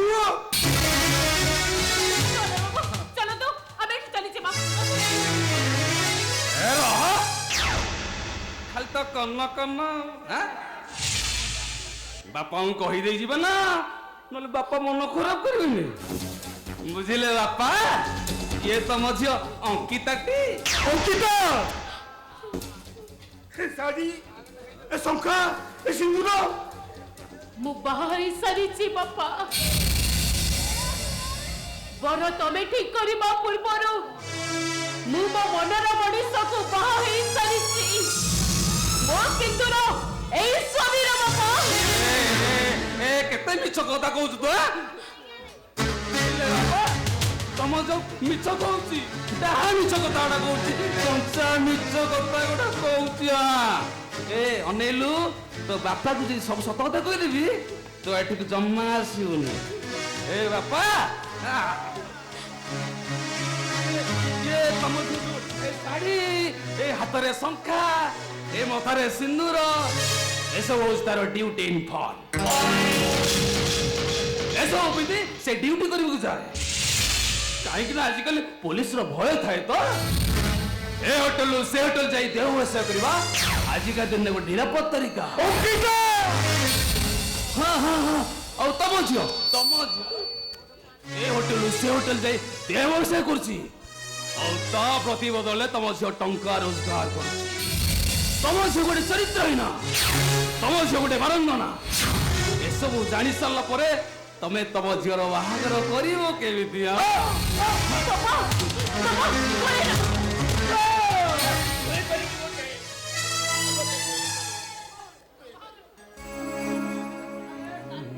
ବାପା ପଥରକୁ ମୁଣ୍ଡିଆ ମାରିଲେ କାହାର ଭାଗ୍ୟ ବଦଳେ କହିଲେ ପଥରର ନା ମଣିଷର ନୁହେଁ ବାପା, ପଥରର ଭାଗ୍ୟ ବଦଳି ଯାଏ।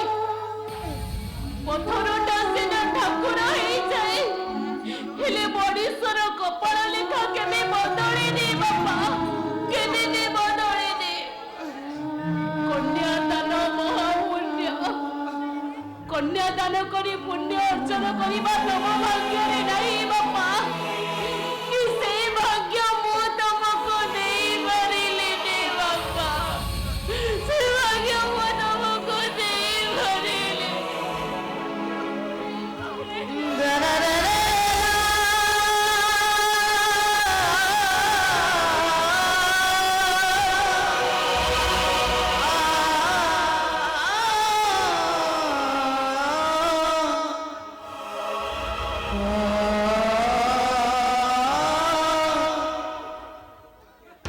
ବାପା ମିଛୁଆ ରାଧୁଆ ଗପ ଭଳି ମୁଁ ତମକୁ ମିଛ କହି ହାରିଗଲି ବାପା। ହାରି ଯାଇ ମୁଁ ଏବେ ବାଘ ମୁହଁରେ ହରାଇବ ଖାଲି ଚିତ୍କାର କରି ଡାକୁଛି ଧାଇ ଆସ, ଧାଇ ଆସ, ବାଘ ନେଇଗଲା ଦୌଡ଼ି ଆସ, ଧାଇ ଆସ, ଧାଇ ଆସ, ବାଘ ନେଇଗଲା ଦୌଡ଼ି ଆସ, ଧାଇ ଆସ, ଧାଇ ଆସ, ବାଘ ନେଇଗଲା ଦୌଡ଼ି ଆସ।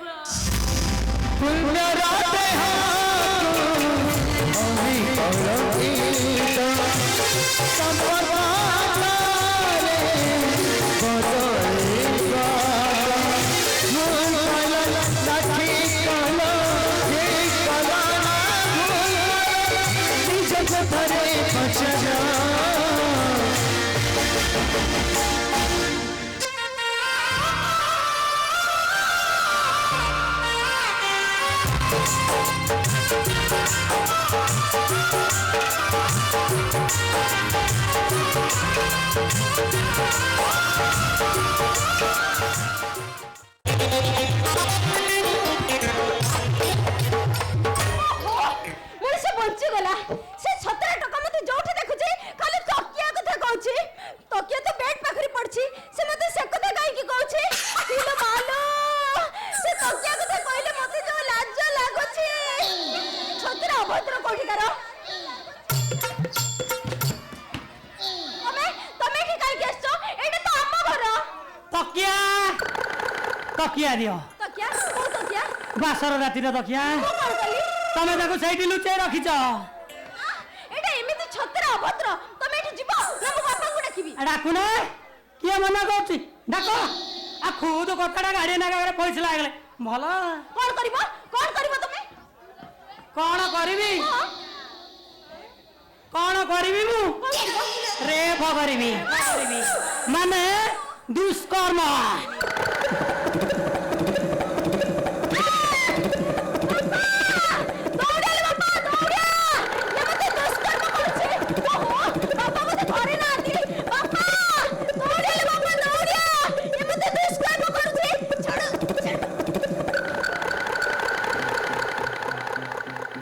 ଜମା ବ୍ୟସ୍ତ ହୁଅନି, ଧୈର୍ଯ୍ୟ ଅଛି ମୋର, ଅଛି ମୋର ଧୈର୍ଯ୍ୟ। ତମ ବାପା ଆସିଲେ ତାଙ୍କରି ସାମ୍ନାରେ ରେପ କରିବି। ଦେଖେଇବ? କଣ ଦେଖେଇବ? ମତେ ବା ସବୁ ଦିଶୁଛି।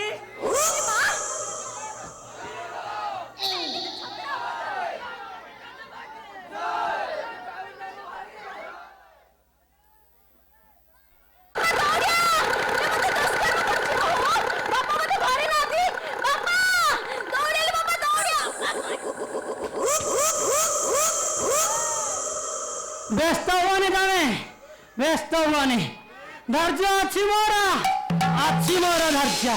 ତମ ବାପା ଆସିଲେ ତାଙ୍କରି ସାମ୍ନାରେ ରେଫ କରିବି। ତମେ ଯିବ ନା ଦେଖିବ? ଦେଖେଇବ? କଣ ଦେଖେଇବ? ମତେ ବା ସବୁ ଦିଶୁଛି। ଏଟା ଏମିତି ଛତର ଅଭଦ୍ରଟା। ଅନାମିକା ବୁଢା ତ ଭଲ ଗାଈଟେ ବସିଛି ଆଉ। ଅନାମିକା ଘରେ କ୍ଷୀର ଥିବ ଗ୍ଲାସ ଆନ ପିଇବା। ଓହୋ ତମେ ଏଟା ଶୀଘ୍ର ଯାଅ, ତମ ମୁହଁ ଚାହିବାକୁ ମତେ ଲାଜ ଲାଗୁଛି। ହେ ଯୌବନରୁ ଅପରାଧ, ଅପରାଧରୁ କ୍ଷମା, କ୍ଷମାରୁ ଜାତ ହୁଅଇ ଲାଜ, ଲାଜରୁ ଜାତ ପ୍ରେମ, ପ୍ରେମ, ପ୍ରେମ, ପ୍ରେମ। अरे ये तू रे तो घर कोठी ବାପା ବାପା ମୋ कौन ବାପା କଣ? ଇଏ ହଉଛି ସେଇ ଟୋକା ଯେ ଚୌଧୁରୀ ଘର ବାହାଘରକୁ ଫୁଲ ସଜେଇବା ପାଇଁ ଯାଇଥିଲେ। ହଁ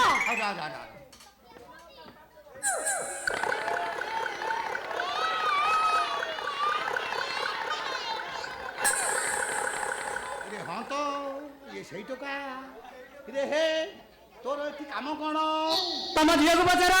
अननका ବାପା କଣ? ବାପା ମୋ କଣ? ଇଏ ଟୋକା କହୁଛି ମତେ ରେପ୍ କରିବ।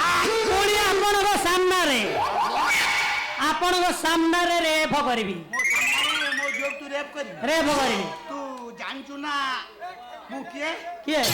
मु आसाराम जाति रे खंडाई तो नीति रे ब्राह्मण पौधा पकेले फूल ब्राह्मण खोलिले खंडाई तो बाहागर मध्यस्थी काम करे रे बापा खाली मध्यस्थी करे नहीं आवश्यक पड़िले पौधा पकई बाहागर भी कर दिए যথা রাবণস্য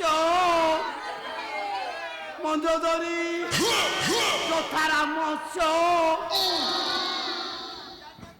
সীতা কଣ କହିଲୁ ମୋ ସାମ୍ନାରେ ମୋ ଝିଅକୁ ତୁ ରେପ୍ କରିବୁ ରେଫ କରିବି। କାହିଁ କରେନି କାହିଁ କରେନି ଟିକେ ଦେଖିବା କେମିତି କରୁଛୁ ଦେଖିବ? କାହିଁ ତୁ ମାରିଲୁ କଣ ଏଠିକି ଆସୁନା, କଣ ପାଇଁ ମାଇଲି କହିବି। ତୁ ମତେ ମାରିଲୁ କାହିଁକି ମାଇଲି କାହିଁକି? ମାରୁଛ କଣ? ପୁଣି କଣ ମାରିଲୁ ପୁଣି କାହିଁ ମାଇଲି?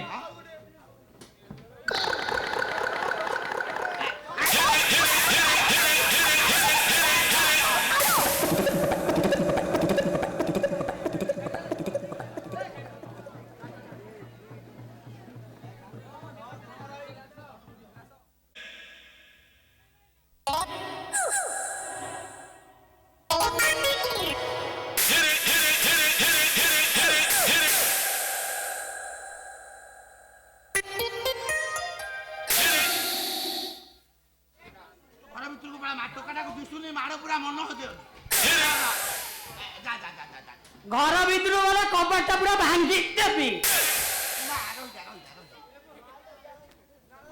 ଇଏ ତମ ଝିଅ ତ? ଆଉ କଣ ଗାଁ ବେଲାଙ୍କ ଝିଅ ନା ଭଲରେ ମନେ ପକେଇ କୁହ। କଣ? ଏ ଅନାମିକା ତମ ଝିଅ ତ? ନାଇଁ ନାଇଁ ମୋ ଝିଅ କାହିଁ ହବ ଇଏ ତ ଆଉ କା ଝିଅ ତୁ କାହିଁ କାନ୍ଦିବୁ ତୁ କାହିଁ କାନ୍ଦୁଛୁ କଣ କହିଲ ବାପା? ତମ ଝିଅ ନୁହଁ ତାହେଲେ ମୋ କାହା ଝିଅ? ନା ବାଳ ଭୟରେ ମୁଁ କହିଦେଲି ନା ବାପା ତୁ ମୋ ଝିଅ ମଉସା କଣ ଡ୍ରେସ୍ କାହିଁକି ପିନ୍ଧନ୍ତି? ଡ୍ରେସ୍ ଡ୍ରେସ୍ ପିନ୍ଧନ୍ତି ରଜ ଲୁଚେଇବାକୁ ଦେଖିଲ ତମ ଝିଅର ଲୁଚିଛି ନା ନା ତମ ଝିଅର ଲୁଚିଛି କି? ତମ ଝିଅର ଲଜ୍ଜା ଲୁଚିଛି? ଏମିତି ଛତରା ଅଭଦ୍ରଟା। ଏମିତି ଜାଲି ଜାଲି ଅର୍ଦ୍ଧନଗଳା ଡ୍ରେସ୍ ପିନ୍ଧି କଣ ଲାଭ ପାଉଛି ତମ ଝିଅ?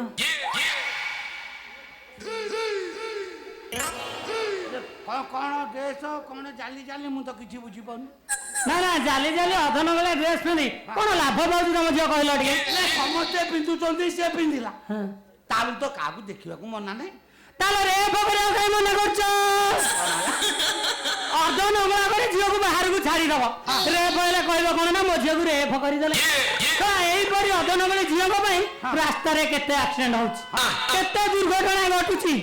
ଏଇପରି ଅର୍ଦ୍ଧନଗଳୀ ଝିଅକୁ ଦେଖି ମୁଁ ବି 8-10 ଥର ରାସ୍ତା କଡ଼ରେ ବେହୋସ ହେଇଗଲାଣି ଶଳା ବୁଲା ଷଣ୍ଢ ମାନେ ବୋଧେ ଭୁସି ସାରିଲେଣି ପିଠି ସାରା ସିଂହ ଚିହ୍ନ ବସି ଯାଇଥିବ ଏଥିପାଇଁ ତୁମ ଭଳି ନିର୍ଲଜ୍ଜ ବାପା ମାନେ ହିଁ ଦାୟୀ କଣ ହେଲା ଏଇ ଅର୍ଦ୍ଧନମୂଳି ଝିଅ ମାନଙ୍କର ବାପା ମାନଙ୍କୁ ପ୍ରଥମେ ମାଡ଼ ଦରକାର ଏଇ ମୁଁ ତମକୁ ଯେମିତି ମାରିଥିଲି ମଉସା କଣ ଝିଅର ଡ୍ରେସ ବଦଳେଇବ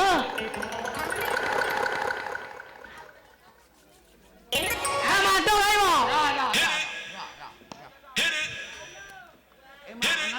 କଣ କଣ ତତେ ଦେଖି ମତେ ଭାରି ଡର ମାରିଲାଣି ମା ବାପା ତାହେଲେ ମୁଁ କଣ ପିନ୍ଧିବି କାହିଁ ଖାଲି ମୋ କହିବା କଥା ଶୁଣୁ କାହିଁ ଏମିତି ମୋ କହିବା କଥା କଣ କି ମୁଁ ଶଙ୍ଖା ଶାଢ଼ୀ ସିନ୍ଦୁର ଆଣିଛି ତୁ ଆଜିଠୁ ଆଉ ଡ୍ରେସ୍ ପିନ୍ଧେ ନା ତାକୁ ପିନ୍ଧିଲେ ତତେ ଆଉ କେହି ନଜର ଦେବେନି ନଷ୍ଟ ହବନି ବାପା କଣ ସେ ସବୁ ତ ବାହାଘର ପରେ ପିନ୍ଧିବା କଥା ତମେ ମୋ ପାଇଁ କାହିଁକି ଆଣିଛ ନାଇଁ ନାଇଁ ମୋ କଥାଟା ଶୁଣେ ଏଇ ଟୋକା ମାନେ ତତେ ଯେମିତି କଟା ସାଖିରେ କାଲୁ ବାଲୁ କରି ଚାଲୁ କେତେବେଳେ କୋଉ ଟୋକା ଟକିନି ପାଟିରେ ପକେଇଦବ ଠକିନି ମୋ ଜୀବନଟା ଛାଡ଼ିଯିବ ତେଣୁ ମୋ କହିବା କଥା ହେଲା ତାକୁ ପିନ୍ଧିଲେ ତତେ ଆଉ କେହି ନଜର ଦେବେନି କି ତୋ ଚରିତ୍ର ବି ନଷ୍ଟ ହବନି କଣ ହେଲା ବାହା ହେବେନି ଜାଣିଛୁ ନା ତୋ ବାପା କିଏ ତୋ ବାପା ଆଶାରାମ ନୀତିରେ କଣ କଲା ସେ ପଇସା ପକେଇଲେ ଫୁଲ ବ୍ରାହ୍ମଣ ପଇସା ଖୋଲିଲେ ଖଣ୍ଡା ହେଇଥା ବାହାଘର ମଧ୍ୟସ୍ଥି କାମ କରେଲୋ ମା ଖାଲି ମଧ୍ୟସ୍ଥି କରେନି ଆବଶ୍ୟକ ପଡ଼ିଲେ ପଇସା ପକେଇ ବାହାଘର ବି କରିଦିଏ ଯଥାରାବଣ ମନ୍ଦୋଦରୀ ସୀତା ମଉସା କଣ ମୁଁ ଗୋଟେ ତମକୁ ମୂଲ୍ୟବାନ କଥା ପଚାରି ପାରିବି ମୂଲ୍ୟବାନ ହଁ ପଚାରୁନୁ ତମ ଝିଅର ଚରିତ୍ରକୁ ନେଇକି ତମର ଏଇ ଏତେ ଭୟ ତାହେଲେ ଗୋଟେ କାମ କରୁନାହାନ୍ତି କଣ କଣ ଶଙ୍ଖା ସିନ୍ଦୁର ଶାଢୀ ତ ଆଣିଛନ୍ତି ପଇତା ପକେଇ ତମ ଝିଅର ମୋର ବାହାଘରଟା ସାରି ଦଉନାହାନ୍ତି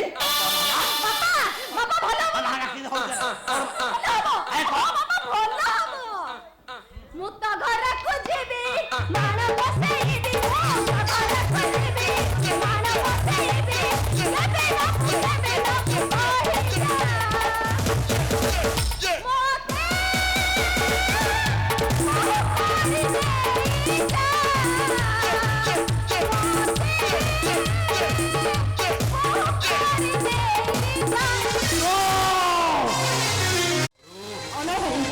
ମୋ ହାତ ଛାଡ଼ ମୋ ହାତ ଛାଡ଼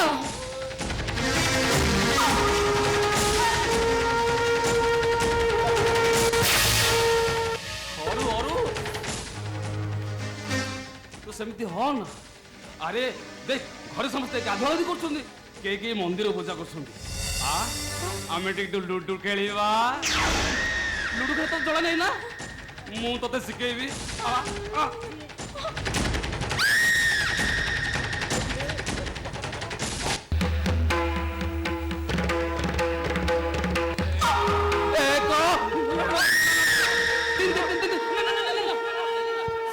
चारि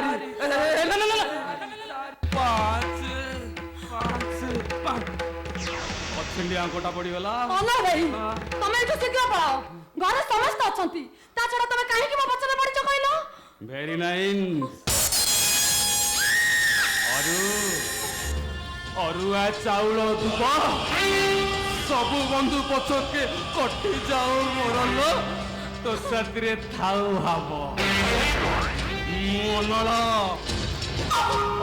माने समस्ते कहती मुझे चले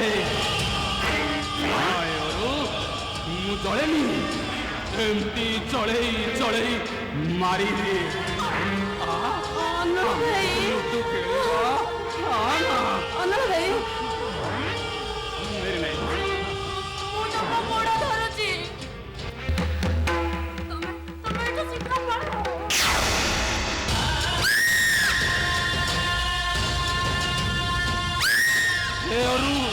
मु तो गोड़ तले पड़ी ए सुजोग को हाथ छड़ा कले कम मिल आम टे लुडु खेला लुडु खेलटा अधार रही तम मुह को टिके लाज मारे नहीं कौन कथा कहलु तू ସେକ୍ସ ପାଇଁ ଲାଜ ନଥାଏ ଅରୁ। ତମେ ମଣିଷ ନା ପଶୁ? ପଶୁମାନଙ୍କର ବି ସେକ୍ସ ଥାଏ। ହେଲେ ତମେ ହିସାବରେ ମୋ ଭାଇ। କୋଉ ଆଦିମ ଯୁଗରେ ପଶୁମାନଙ୍କ ଭିତରେ ଭାଇ ଭଉଣୀ ମା କିଛି ସମ୍ପର୍କ ନାହିଁ ଅରୁ। Very nine. ଆମେ ଟିକେ ଏଠି ଲୁଡୁ ଖେଳିବା। ନା ମନା କନା ମୋର ଭାରି ମନ ଦୁଃଖ ହବ।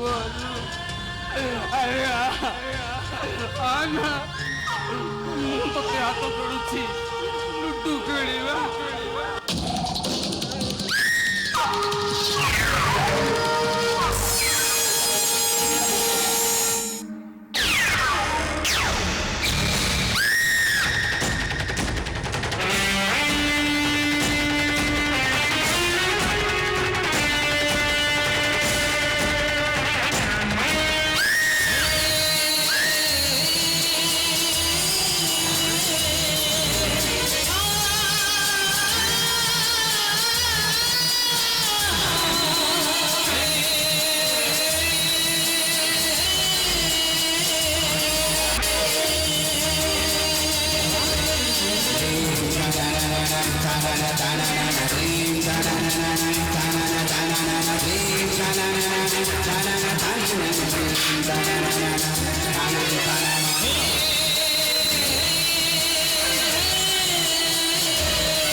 ଜମା ଖାଉଥିଲା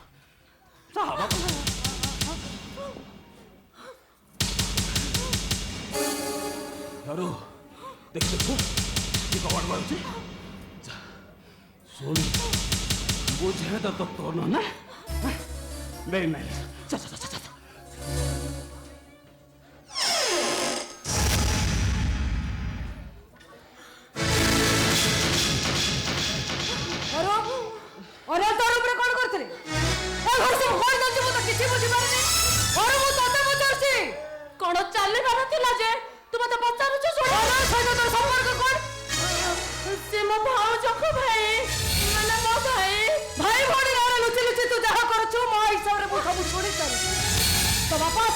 ସବୁ କଥା ତାଙ୍କୁ ଶୁଣାଇଦେବି।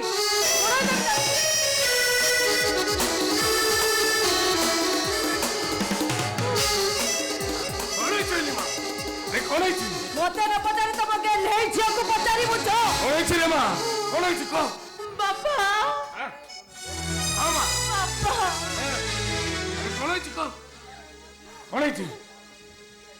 ଶୁଣ ଆରେ କିଛି କହୁନ କାହିଁକି? ମୁଁ କଣ କହୁଥିଲି କି? କଣ? ବାହାଘର କରିଦିଅ। ବାପା ବୋଉ କଣ ଏମିତି କଥା କହୁଛନ୍ତି? ଅନିମା ତମ ମୁଣ୍ଡ ଠିକ ଅଛି ତ? ଆରେ କାହାକୁ କଣ କହୁଛ? ଆରେ ଅନ ହଉଛନ୍ତି ଆମ ବୋହୁର ଭାଇ। ବୁଝିଲେ ବାପା? ଏକଥା ଶୁଣିଲା ବେଳକୁ ମତେ ବିଷ ପିଇ ଆତ୍ମହତ୍ୟା କରିଦେବାକୁ ଇଚ୍ଛା ହଉଛି। ନାଇଁ ନାଇଁ ଅନ ତମେ ଜମାରୁ ବ୍ୟସ୍ତ ହନି, ସବୁ ଠିକ ହେଇଯିବ। ତମେ ଏବେ ଯାଅ ଯାଅ ତମେ। ମୁଁ ତାହେଲେ ଆସିଛି ବାପା,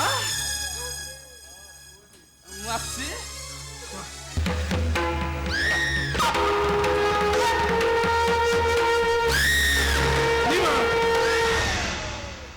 ଅନିମା ଆରେ କଥାଟା ଯେତେ ସତ ହଉ କି ମିଛ ହଉ, ପାଟିରୁ ଥରେ ବାହାରି ପଡିଲେ କଥାଟା ଯେ କେତେ ସାଂଘାତିକ ହୁଏ ସେ କଥା କଣ ତମକୁ ଜଣା ନାହିଁ? କଥାଟା ଯଦି ସାଂଘାତିକ ହଉନା କାହିଁକି? ମହେଶ୍ୱର ମୁଁ ଯାହା ଜାଣିଲି ଠିକ ତମକୁ ଠିକ ସେଇଆ କହିଲି। ଏ କଥାର ବିଚାର କର, ତା ନହେଲେ ଝିଅର ବଦନାମକୁ ମୁଣ୍ଡରେ ମୁଣ୍ଡେଇବାକୁ ପଡିବ। ତମ ଝିଅ ରୁମରେ ଅଗଣ ଥିଲା। ବାପା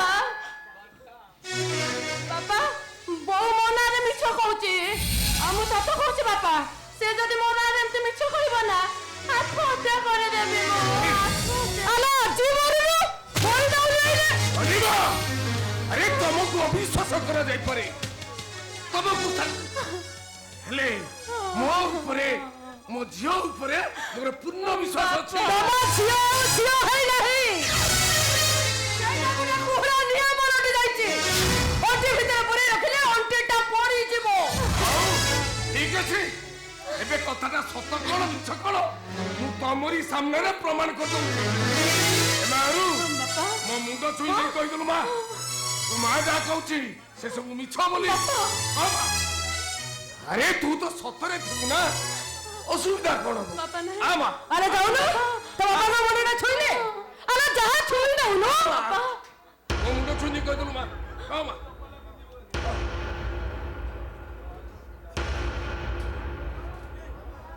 ବାପା ବୋଝ କହୁଛି। ଆରେ କହୁନୁ। ସବୁ ମିଛ।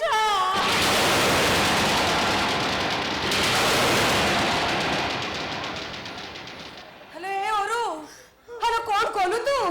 ହେଲେ କେତେ ବଡ ଭୁଲଟା ତୁ କରିଦେଲୁ, କେତେ ବଡ ଭୁଲ କରିଦେଲୁ ତୁ। ନିଜ ବାପାକୁ ଲୁଚେଇବାକୁ ଯାଇ ବାପା ମୁଣ୍ଡ ଛୁଇଁ ବାପାକୁ ମାରିଦେଲୁ ତୁ, ମାରିଦେଲୁ। ମୁଁ ଯେମିତି ମରିଗଲିଣି ଆଉ। ଅନିମା, ଏ ଛୋଟିଆ କଥାଟାକୁ ଏତେ ବଡ କରିବା ତମର ଗୋଟେ ବାଜ୍ୟ ଅଭ୍ୟାସ। ବାପା ତୁ କାହିଁ ଠିଆ ରହିଲୁ? ଚାଲ ମା, ଚାଲ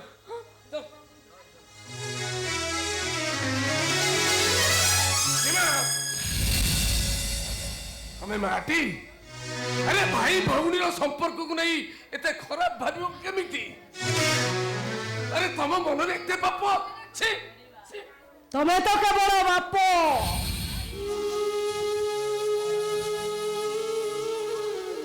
ମା ହେଇଥିଲେ ବୁଝିଥାନ୍ତ ଝିଅ ବାପ ଆଗରେ ସମ୍ପର୍କର ମାନେ କିଛି ନାହିଁ। ଆରେ ରକ୍ତର ମୂଲ୍ୟ ବୁଝେନି ବୋଲି ତ, ସମ୍ପର୍କ ମାନଙ୍କୁ ବୁଝେନି ବୋଲି ତ ତା ନା ପାପ, କେବଳ ପାପ। ହଉ ଠିକ ଅଛି,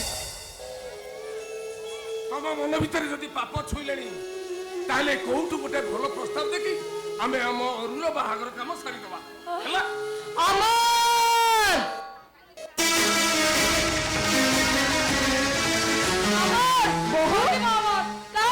ବୋହୁ, ଅମରକୁ କାହିଁକି ଖୋଜ?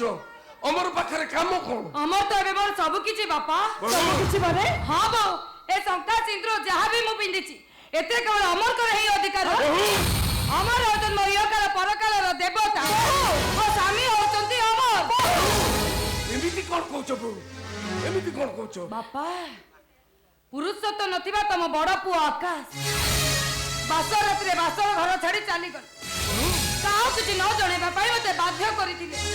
ସେ ଯାଉ ଯାଉ ଅମର ଆସି ପହଞ୍ଚି ଗଲେ, ଆଉ ମତେ ଭାଉଜ ଡାକିବା ପରିବର୍ତ୍ତେ ଅସୀମା ବୋଲି ଡାକିଲେ। ବହୁ ଚମକି ପଡିଲି ଆଉ ମତେ କହିଲେ ବାସ ରାତି ମଣିଷ ଜୀବନରେ ଥରେ ଆସେ, ଭାଇ ନଥିଲେ କଣ ହେଲା, ମୁଁ ତ ଅଛି ନା। ଆଉ ଏକଥା ବି କହିଲେ ସବୁବେଳେ ଭାଇର ଅଇଁଠା ଖାଇ ଖାଇ ମୋର ଗୋଟେ ତାପରେ ରାଗ ଅଛି, ସେଇ ରାଗ ସୁଝେଇବାକୁ ଯାଇ ଆଗ ମୁଁ ତମକୁ ଅଇଁଠା କରିଦେବି। ଆଉ କୋଉ ଧରି ପକେଇଲେ, ମୁଁ ଚିତ୍କାର କରିଲି। ଆକାଶ ଆସିଲେ, ଆକାଶ ଆସି ଠିଆ ହେଇ ରହିଲେ, ଆଉ ଆକାଶଙ୍କ ସାମ୍ନାରେ ଅମର ମତେ ବଳାତ୍କାର କଲେ।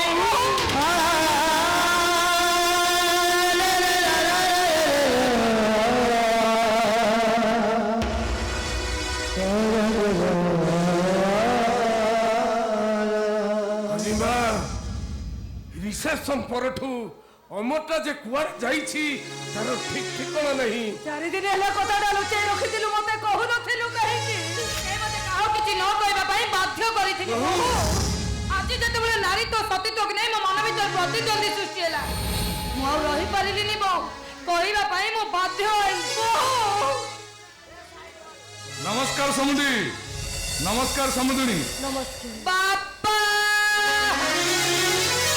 ତୁ କାନ୍ଦେନା ରେ ମା, ତୁ କାନ୍ଦେନା, ସବୁ ଠିକ ହେଇଯିବ।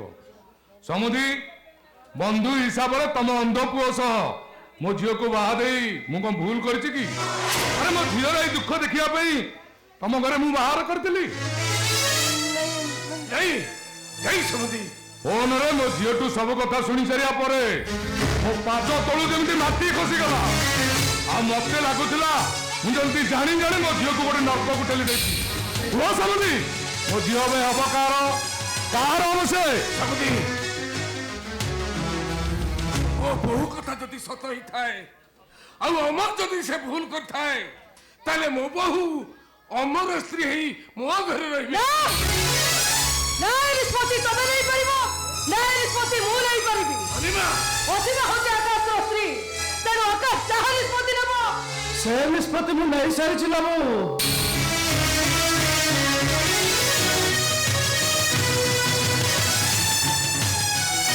ଆକାଶ ହେଲେ ସେ ନିଷ୍ପତ୍ତିକି ସମସ୍ତେ ମାନି ନେବେ କି ନାହିଁ ମୁଁ ସେ କଥା ଜାଣିନି। ମୁଁ ଦେଖିପାରୁନଥିଲେ ବି ମୋରି ଆଖି ସାମ୍ନାରେ ତମର ଅସୀମାକୁ ବଳାତ୍କାର କଲା। ସେଭଳି ଅମଣିଷକୁ ଫାଶୀ ମିଳିବା ଦରକାର, ତାକୁ ମାରି ଦିଆଯିବା ଉଚିତ। ଏ ନିଷ୍ପତ୍ତିରେ ମୁଁ ଏକମତ। ଜଣେ ଭଲ ମଣିଷର ବିଚାର, ଜଣେ ଭଲ ମଣିଷର ନିଷ୍ପତ୍ତି ଠିକ ଏହା ହେବା ଉଚିତ। ମୁଁ କିନ୍ତୁ ଏ ନିଷ୍ପତ୍ତିରେ ରାଜି ନୁହଁ। ବାପା, ମୁଁ ହଉଛି ଗୋଟେ ହିନ୍ଦୁ ନାରୀ। ଗୋଟେ ହିନ୍ଦୁ ନାରୀ ସବୁବେଳେ ତା ନାରୀତ୍ୱକୁ ବଡ କରି ରଖିଥାଏ। ତା ସ୍ୱାମୀ ମଣିଷ ହୁଅନ୍ତୁ କି ଅମଣିଷ ହୁଅନ୍ତୁ, ସବୁବେଳେ ପୁରା ନିଜକୁ ତାଙ୍କ ପାଦ ତଳେ ସମର୍ପି ଦିଏ। ବାପା, ବାସ ରାତ୍ରିରେ ଜଣେ ପୁରୁଷ ବାସର ଘର ଛାଡି ଚାଲିଗଲେ, ଆଉ ଜଣେ ପୁରୁଷ ଆସି ବଳାତ୍କାର କଲେ। ପ୍ରଥମ ରାତ୍ରିରେ ଗୋଟେ ନାରୀର ମାନସିକତାକୁ ନ ବୁଝି ମାନସିକ ସ୍ତରରେ ଆଘାତ ଦେବାଟା କଣ ଗୋଟେ ପ୍ରକାର ବଳାତ୍କାର ନୁହେଁ କି ବାପା? ତେଣୁ ମୋ ନିଷ୍ପତ୍ତି ନାହିଁ, ଅମର ମଣିଷ ହୁଅନ୍ତୁ କି ଅମଣିଷ ହୁଅନ୍ତୁ, ତାକୁ ବାହା ହେଇଗଲେ ତାଙ୍କ ସ୍ତ୍ରୀ ହେଇଗଲେ, ତାହେଲେ ମୁଁ ଆତ୍ମହତ୍ୟା କରିଦେବି।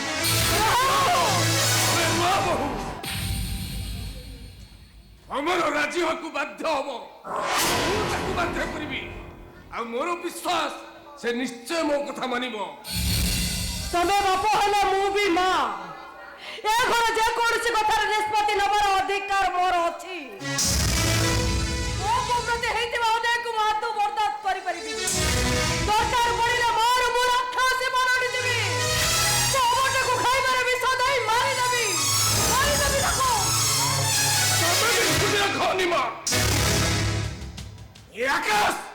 ଆକାଶ ଯଦି ମୋ ବୋହୁର ଜୀବନ ରାସ୍ତା ଉପରେ କଣ୍ଟା ହେଇ ଠିଆ ହୁଏ, ତାହେଲେ ପ୍ରଥମେ ଏ ଆକାଶ ଏ ଘର ଛାଡି ଚାଲିଯିବ। କାହିଁକି ନା ତମେ ଭଲ ଭାବରେ ଜାଣିଛ ଏ ଆକାଶ ମୋ ରକ୍ତର ପିଲା ନୁହେଁ। ଆଉ ଏଠି ସୁବିଧା ଘଟିଗଲା, ସେଇଥିପାଇଁ ଏ ଆକାଶ ହିଁ ଦାୟୀ। ତା ପୁରୁଣା ପ୍ରେମକୁ ଭୁଲି ନ ପାରି ସେ ମୋ ବୋହୁ ଉପରେ ପ୍ରତିଶୋଧ ନେଉଛି। ବାପା, ତମେ ମତେ ଜନ୍ମ ଦେଇଥାଅ କି ନ ଦେଇଥାଅ, ମୋ ପାଟି ଫିଟିବା ଦିନଠୁ ମୁଁ ତମକୁ ବାପା ବୋଲି ଡାକି ଆସିଛି। ତମେ ହିଁ ମୋ ବାପା। ମୋ ଭୁଲ ପାଇଁ ତମେ ଯୋଉ ପନିଶମେଣ୍ଟ ଦବ ମୁଁ ସବୁ ସହିଯିବି ବାପା। ମତେ ଯେତେ କଷ୍ଟ ଲାଗୁ ପଛେ ତମେ ଅମର ସହିତ ଅସୀମାର ବାହାଘର କରିଦିଅ। ବାହାଘର କରିଦିଅ, ତମେ ବାହାଘର କରିଦିଅ। ଆକାଶ, ଆକାଶ, ଆକାଶ! ଅସୀମା, ତୁ କଣ ସତରେ ପାଗଳ ହେଇଗଲୁ? ଆରେ ଏଠି ଏମିତି ଅଶାନ୍ତିରେ ରହିବା ଅପେକ୍ଷା ତୁ ଚାଲ ମୋ ସହିତ ଆମ ଘରକୁ ଚାଲ। ନାଇଁ ସମୁଦି, ମୋ ବୋହୁ ମୋରି ଘରେ ରହିବେ, ଆଉ ତାଙ୍କ ଅଧିକାରକୁ ନେଇ ସେ ଏ ଘରେ ରହିବେ। ବାପା ବୋଉ ସମସ୍ତେ ତ ଏଠି ଅଛନ୍ତି, ସମସ୍ତଙ୍କଠୁ ମୁଁ କ୍ଷମା ଚାହୁଁଛି। କାହିଁକି ନା ସମସ୍ତଙ୍କ ଅଜାଣତରେ, ସମସ୍ତଙ୍କ ଅନୁପସ୍ଥିତିରେ ମୁଁ ବାହା ହେଇସାରିଛି।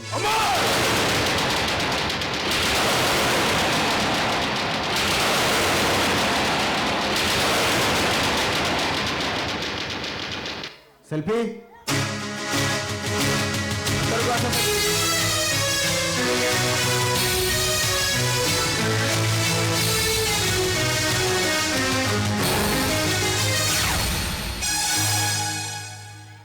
अरे बापा, ए निष्पत्ति रखिए खुशी हुअंतु कि न हुअंतु, ମୁଁ କିନ୍ତୁ ବହୁତ ଖୁସି ମୁଁ ହେଲେ ତୋର ଏ ନିଷ୍ପତ୍ତି ଉପରେ ମତେ ଯେତିକି ସନ୍ଦେହ ମୁକ୍ତ କରୁଛି ସେତିକି ସନ୍ଦେହ ଘେରା ଭିତରକୁ ଟାଣି ଆଣିଛି। ସେସବୁ କଥା ତୋ ସହିତ ମୁଁ ପରେ କଥା ହେବି। ତୁ ଭିତରକୁ ଯା, ବୋହୂକୁ ସାଥିରେ ଧରି ମୁଁ ଯାଉଛି। ঠিক আছে বউ সেলফি তুমি বউ সব ভিতরକୁ আস। ଆଲେ ମା ଉଡ଼ଣା ଭିତରେ ମୁହଁଟା ଲୁଚେଇ ରଖିଲେ ମୁଁ ତ ମୁହଁଟା ଦେଖିବି କେମିତି? ଦେଖେଇଲୁ ମା, ତ ମୁହଁଟା ଟିକେ ଦେଖେଇଲୁ। ଆଲୋ ମୁହଁଟା ଟିକେ ଦେଖ।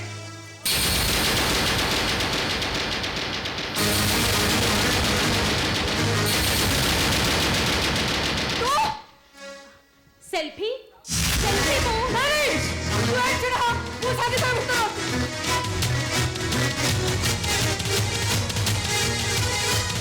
अरे ये जमिते मते चिन्हिला परी हेले हेले मु तो ताको चिन्हिली कि जानिनी।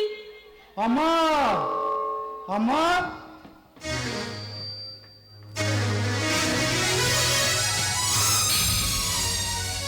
अमर को कहा को बाहर ऐसी अमर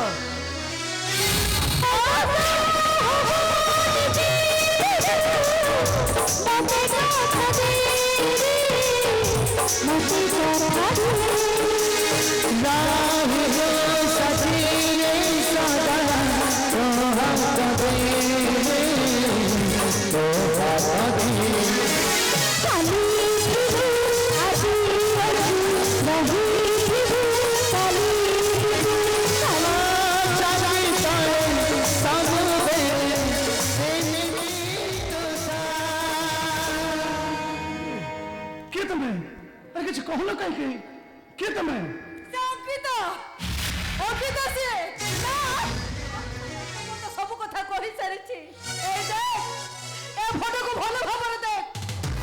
मो पुओ को तू केते भलो पाऊ। हेले मो पुओ को भलो पाई तो विवाह करबा पाई कथा देइथिलु।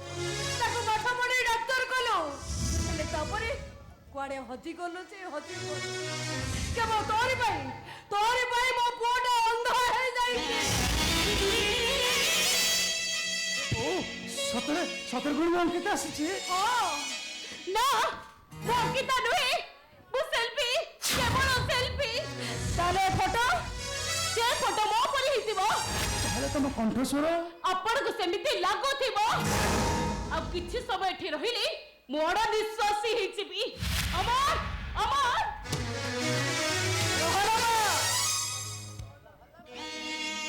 मो पुओ सिना अंध दुनिया को देखी पारुनी हेले मोर आखि अछि। मु तो भलो भाबर देखी पारुची। तोरे छटपट देखी तो आखि कहूची तो सेल्फी नु तो अंकिता मो आकाश रो अंकिता तो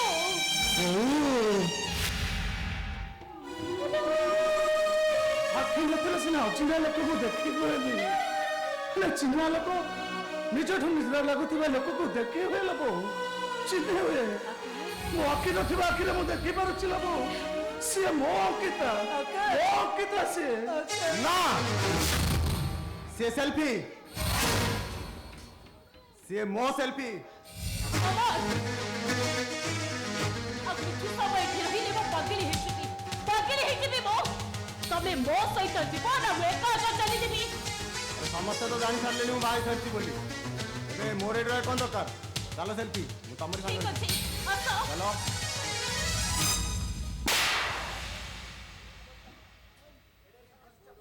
सतरे औरो तो देखाउथिला तू गोटे ओइ ठाकिया। सतरे तू होउछ गोटे ओइ ठाकिया। अरे मु भाबिथिली भाई रो ओइ ठाखाई भलो मଣିଷ हेइजी। हेले एमिति मଣିଷ हेइ गलो तू। अरे अंध भाई रो सुजोग नै ता बसरे घरे बसी ता स्त्री को बलात्कार कर। तारे भाई जे निज जीवन ठारू जहा को अधिक भलो पाउथिला ताको बाहाई ससुर घर को नहीं आसिलु। सुनो तोते नरकरे भी स्थान मिलिबनी नरकर स्थान मिलिबनी तोते ଯାଅ ବୋଉ।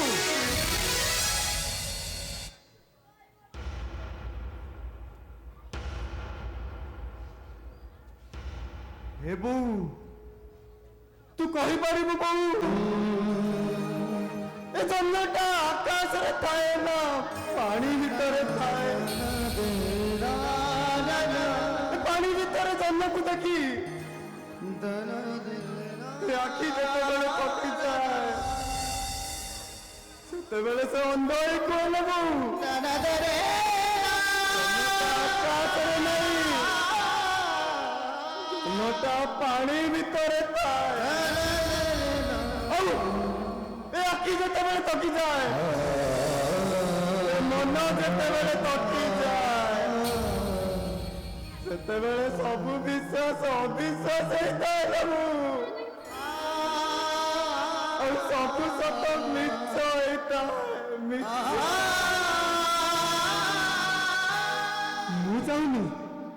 ମୁଁ ଚାହୁଁନି ମୋ ପାଇଁ ଆମ ଘରେ ଆଉ ଅଶାନ୍ତି ସୃଷ୍ଟି ହଉ ଏ ବୋଉ ମୁଁ ଏ ଘର ଛାଡି ଚାଲିଯିବି ଲୋ ବୋଉ ଚାଲିଯିବି ମୁଁ ତୁ ଏ ଘର ଛାଡି ଯାଇପାରିବୁନି ତୁ ଏ ଘର ଛାଡି ଚାଲିଗଲେ ଏ ଘର ନିଆଁ ଜଳିବ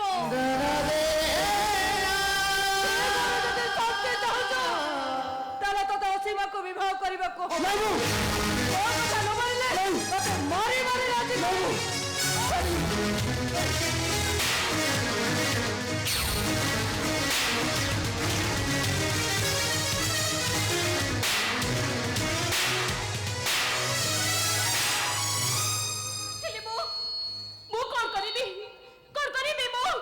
ଆଗକୁ ଯିବି ନା ପଛକୁ ଫେରିବି କଣ କରିବି ମୁଁ କଣ କରିବି ମୋ ବୋଉ ତମକୁ ଚିହ୍ନି ପାରିଛି ମାନେ ତମେ ମୋ ଅଙ୍କିତା ତମେ କୋଉଠି ଅଙ୍କିତା ତମେ ମତେ ଚିହ୍ନା ଦିଅ ଅଙ୍କିତା ତମେ ମତେ ଚିହ୍ନା ଦିଅ ଅଙ୍କିତା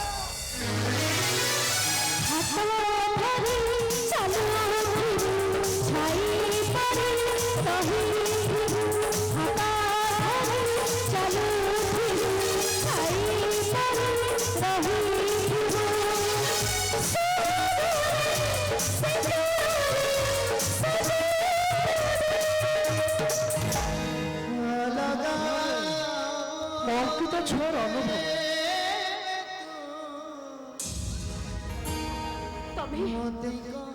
ତମେ ମତେ ବିଶ୍ୱାସ କରୁନ କାହିଁକି ତମେ ସେଲ୍ଫି ଆଇଥିଲେ ମତେ କେବେ ଛୁଇଁ ନଥାନ୍ତ କାହିଁକି ନା ହିସାବରେ ତମେ ମୋ ଭାଇ ବୋଉ ହବ ସେଥିପାଇଁ ତ ତମ ପାଦ ତଳେ ପଡି ମୁଁ କ୍ଷମା ମାଗୁଛି ସତ ନ କହିବା ପର୍ଯ୍ୟନ୍ତ ମୁଁ ତମକୁ କ୍ଷମା କରିବିନି ସତ କୁହ ଅଙ୍କିତା ତମକୁ ମୋର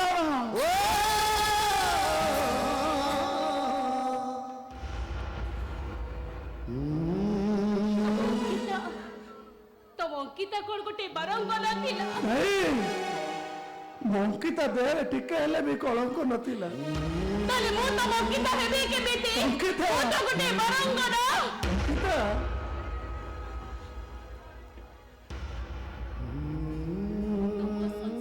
ତମକୁ ଫେରେଇ ଦବା ପାଇଁ ମୋ ପରିଚୟ ବାରଙ୍ଗନାକୁ ମିଛ ସ୍ତ୍ରୀର ଅଭିନୟ କରିବା ପାଇଁ ଅମର ମତେ ଏଠିକି ଆଣିଥିଲେ ସତ ସ୍ତ୍ରୀ ହବା ତ ସତ ସ୍ୱପ୍ନ ଥିଲା ମିଛ ସ୍ତ୍ରୀ ବି ହେଇପାରିଲେ ତେଣୁ ମତେ ଏଠୁ ଫେରି ଯିବାକୁ ହବ ମତେ ନାଇଁ ଅଙ୍କିତା ନାଇଁ ତମେ ମତେ ଛାଡିକି ଯାଅନି ଅଙ୍କିତା ତମେ ମତେ ଛାଡିକି ଯାଅନି କେତେ ଥର କହିବି ମୁଁ ତମ ଅଙ୍କିତା ନୁହେଁ ମୁଁ କିନ୍ତୁ କହିବି ତମେ ମୋ ଅଙ୍କିତା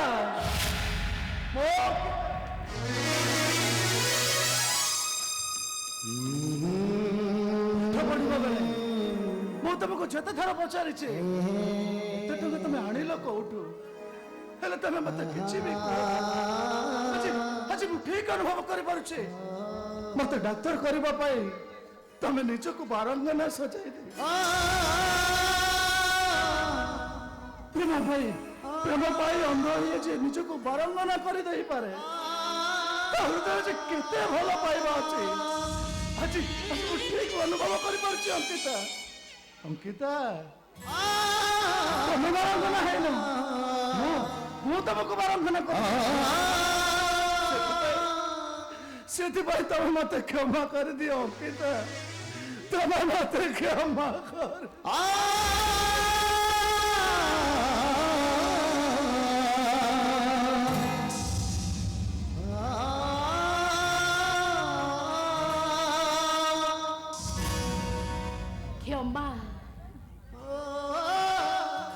କାହାକୁ କ୍ଷମା କରିବ ଆକାଶ ବାବୁ?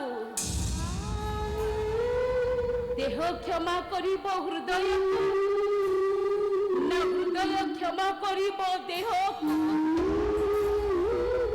ପ୍ରେମ ପାଳିତ ହୃଦୟ ସବୁବେଳେ ସ୍ୱାର୍ଥପର, ଖାଲି ସ୍ୱାର୍ଥପର ନୁହେଁ, ଏତେ ସ୍ୱାର୍ଥପର ଯେ ଦେହର ହାଡ଼ ମାଂସ ରକ୍ତକୁ ରାକ୍ଷସ ମାନେ ଯୋଡ଼ି ଯୋଡ଼ି ଖାଇ ଯାଉଥିଲା ବେଳେ ହୃଦୟ କିନ୍ତୁ ଖୋଜି ବୋଲୁଥାଏ ପ୍ରେମର କଦମ୍ବ ବନରେ।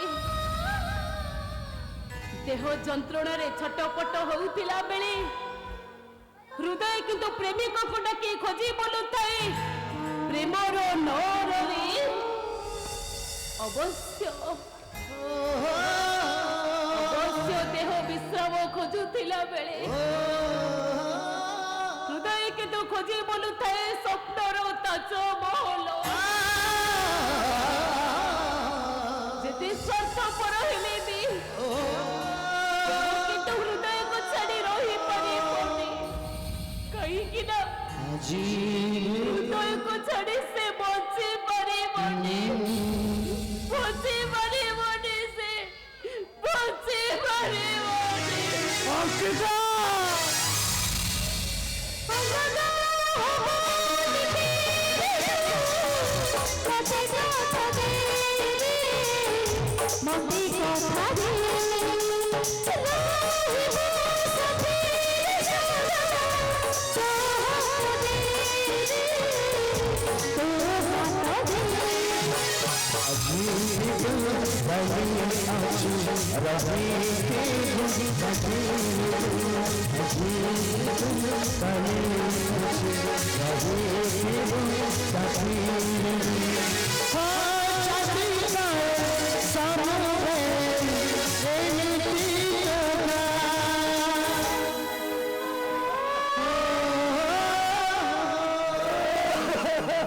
Oh